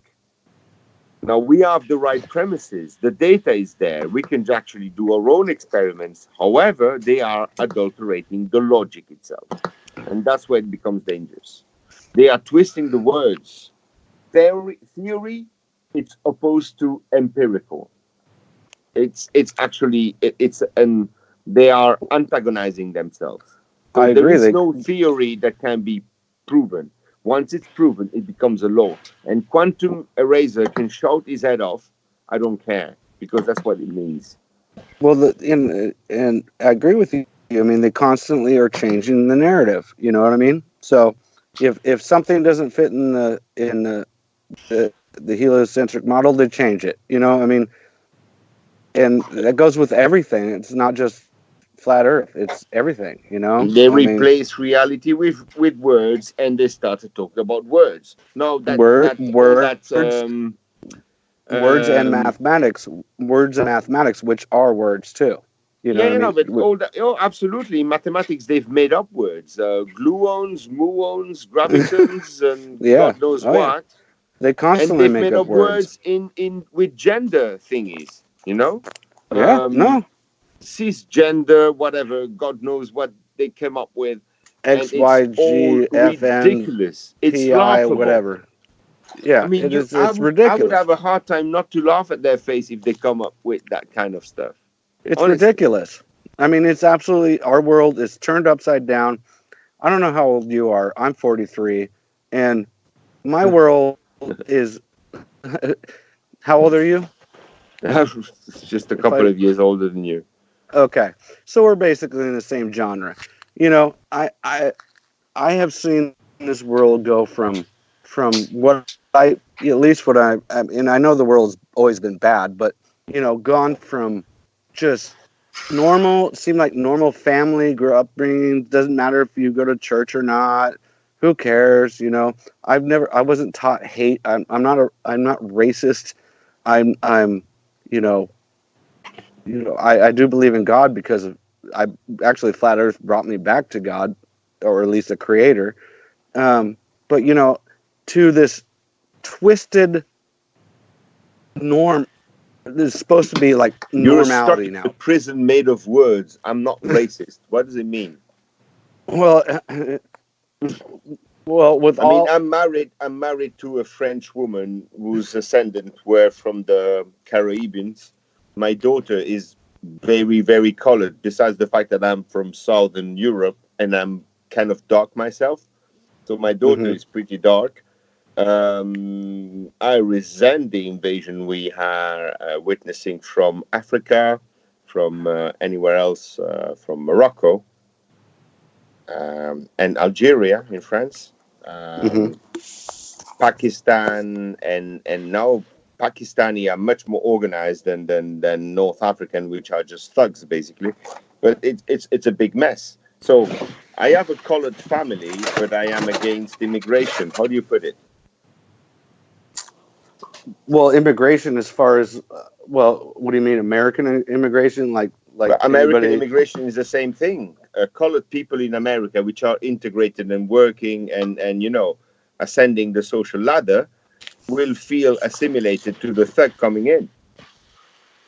That's the problem with immigration. That even the integrated immigrants, like you got Candace Owen, she's narrowed it out very well. She says, you know what, I'm black and stuff, but, you know, I don't want Africans coming here doing their own stuff because it doesn't matter. The color of skin is so irrelevant. It's like men and women in politics. A woman can be I have to disagree with you on that because I mean, I feel that before I finish. Go ahead. Sorry. You want to disagree before I finish? Or you want to let me finish and then you disagree? I said go ahead. Okay. So in the same way, a color is not a political entity. A man and a woman are not a political entity. A gay and a straight are not a political entity. It's just a fallacy. Because a woman can be from a rich family and vote for a trust fund, and a woman can work in a factory and work for more, advantageous ways for her. A man and a woman can be rich or poor. A gay can be rich or poor. So it doesn't matter what gender, color, or what matters is where your money is and what you're going to do with it and what they want to do with your money. Go ahead. Oh, okay. Well, and I agree with you on that. I mean, I just didn't really understand what you meant by, like, who's immigrating to your country and, like, if you're against it or for what reasons you're against it or for it. You know, I mean, like... But because they have a cultural difference that they are trying to thrust down our throats, and that's a problem because it creates conflicts. Well, I just don't understand. Like, okay, if I'm like Muslims are okay with slapping their wives around, and we are more into trying to rationalize and talk them into things. Just so you know, I'm going to be rounding up in 2 minutes, guys. Okay, especially Randy. Because we're going on very touchy subjects. No, I don't have to go myself.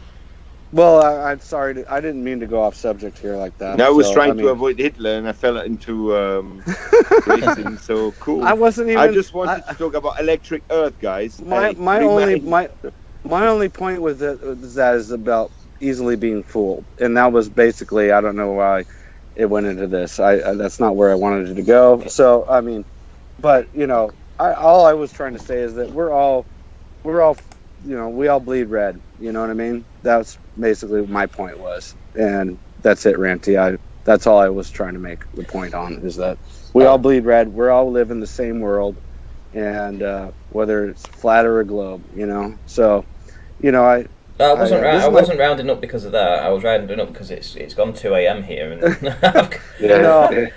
I know, and it's only like. Oh, 6 come on, o'clock you here, lightweight. So. Ranty does his work, buddy. He does. He puts his work in. I know. I know you are. I watch his streams all the time, and he's a great guy. And actually, you're very intelligent. And he's got the bed in the background. I just noticed. You know, this is my first time ever on a live chat, and I really appreciate Ranty, your forum, because this is the first time I've ever been allowed to even talk.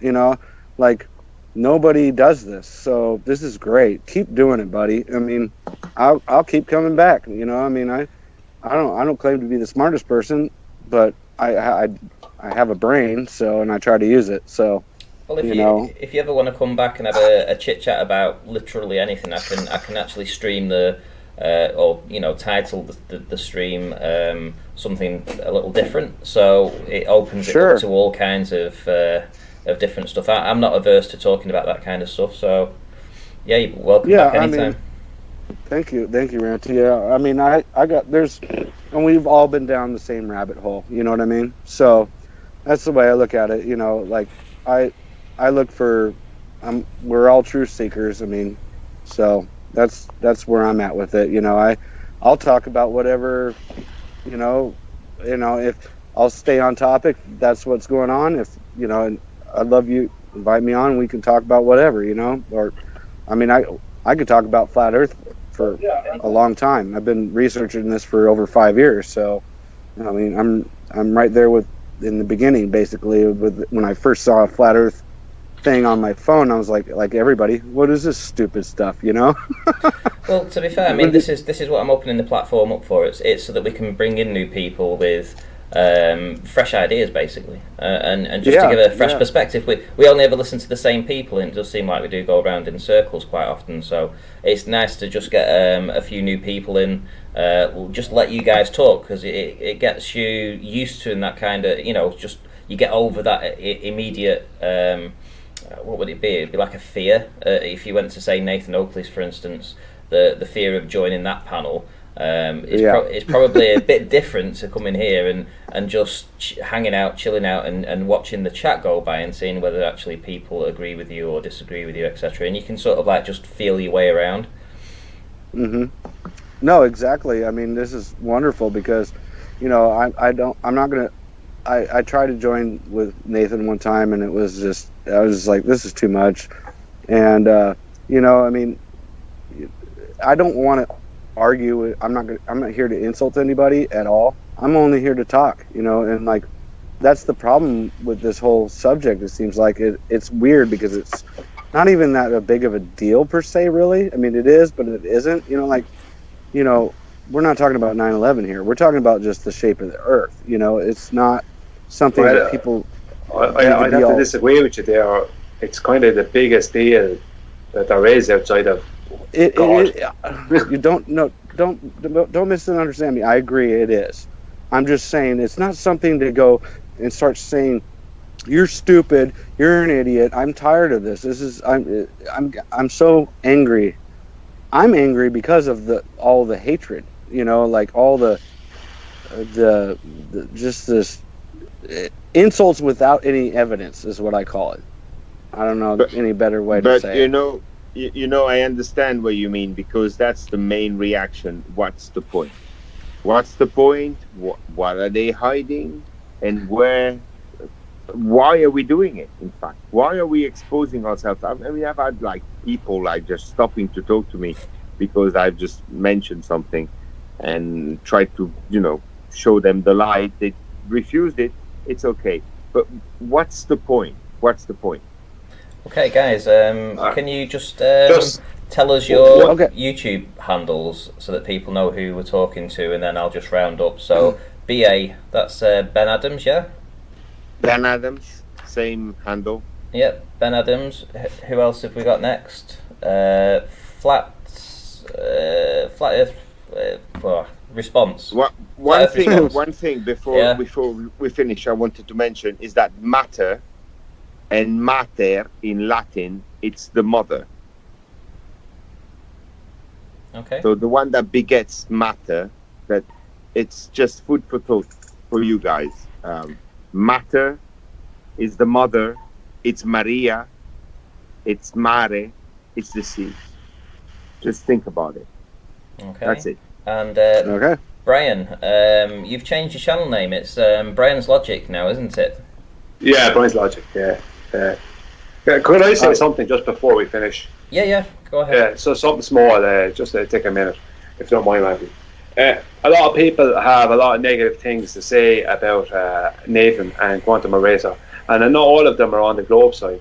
But what I say is, regardless of what people think of them, they have. I believe they have a direct.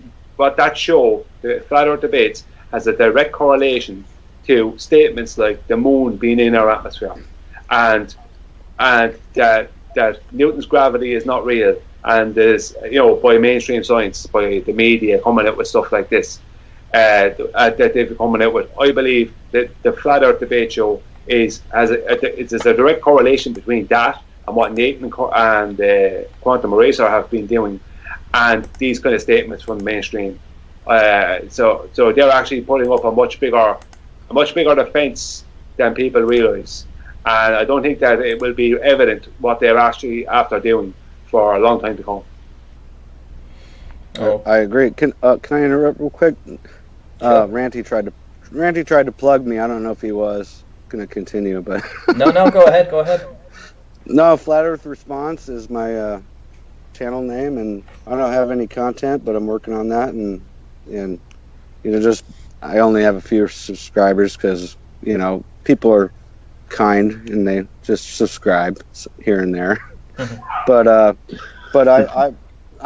I really love this, Ranty. This is the first time I've ever been able to speak, and I'd love to come on more and talk about whatever. So. Sure. Well, you're all welcome back. You all know who I am on Skype now. So if you want to message me or anything like that, you can always keep in touch. And the next time I do a chit chat, it's probably going to be Wednesday. So we'll see. So if you guys are around in a couple of days, we'll maybe get a few more people in as well and have a bigger hangout this time. I think we had 5 in at one time today, so if we can get a but little please, bit more. no Brenda, no people like that. Brenda, this guy Rumpus, and that's just a waste of time, honestly. I really don't want to argue. I'm not Same gonna come here, in. Same here. I don't want to fight. If I interrupt you and you say what you were totally cordial, and I appreciate that because. Oh, thank you. Same here. Yeah, I mean, there's no need. We're never going to get anywhere as a human species, or they're just doing it on purpose. They're just doing it on purpose, stifling conversation with shouting and nonsense. I mean, it makes people of goodwill, you can do a long way. Exactly, it makes no sense to do that. Nobody's going to get anywhere yelling and screaming and calling names. That's just I have no time for it in my life. I don't think any of you guys do either. So, Ranty, keep fucking doing what you're doing. Sorry about the F-bomb, but it was needed to be said. Keep doing it, buddy. Right, well, thanks very much, guys. Thanks, right, Ranty. I'm just going to round up the show now, so I'll stick you guys on mute, and then I'll just have a quick conversation with you before I go to bed, and then, yeah. So yeah, guys and girls, thank you very much for tuning in to the Flat Earth Chit Chat tonight. It was interesting. I enjoyed it. It was nice to hear from some new people for a change. That's what I'm opening the show for. So, be interesting to see if we can get a few more Globers in next time, rather than it just being kind of a circle jerk. But I think this was nice tonight. We met 2 new people I've never spoken to before. Of course, we had Brian back again. He started appearing on the Flat Earth debates as well. So if you ever want to hear a bit of Brian, sometimes he'll be over there. And as for me, that'll do me for tonight. I've given you 4.5 hours nearly. That's not bad. 4.5 hours. Not too bad at all. So, I'll see you all on Wednesday. As if you want to come back. See you in the next one.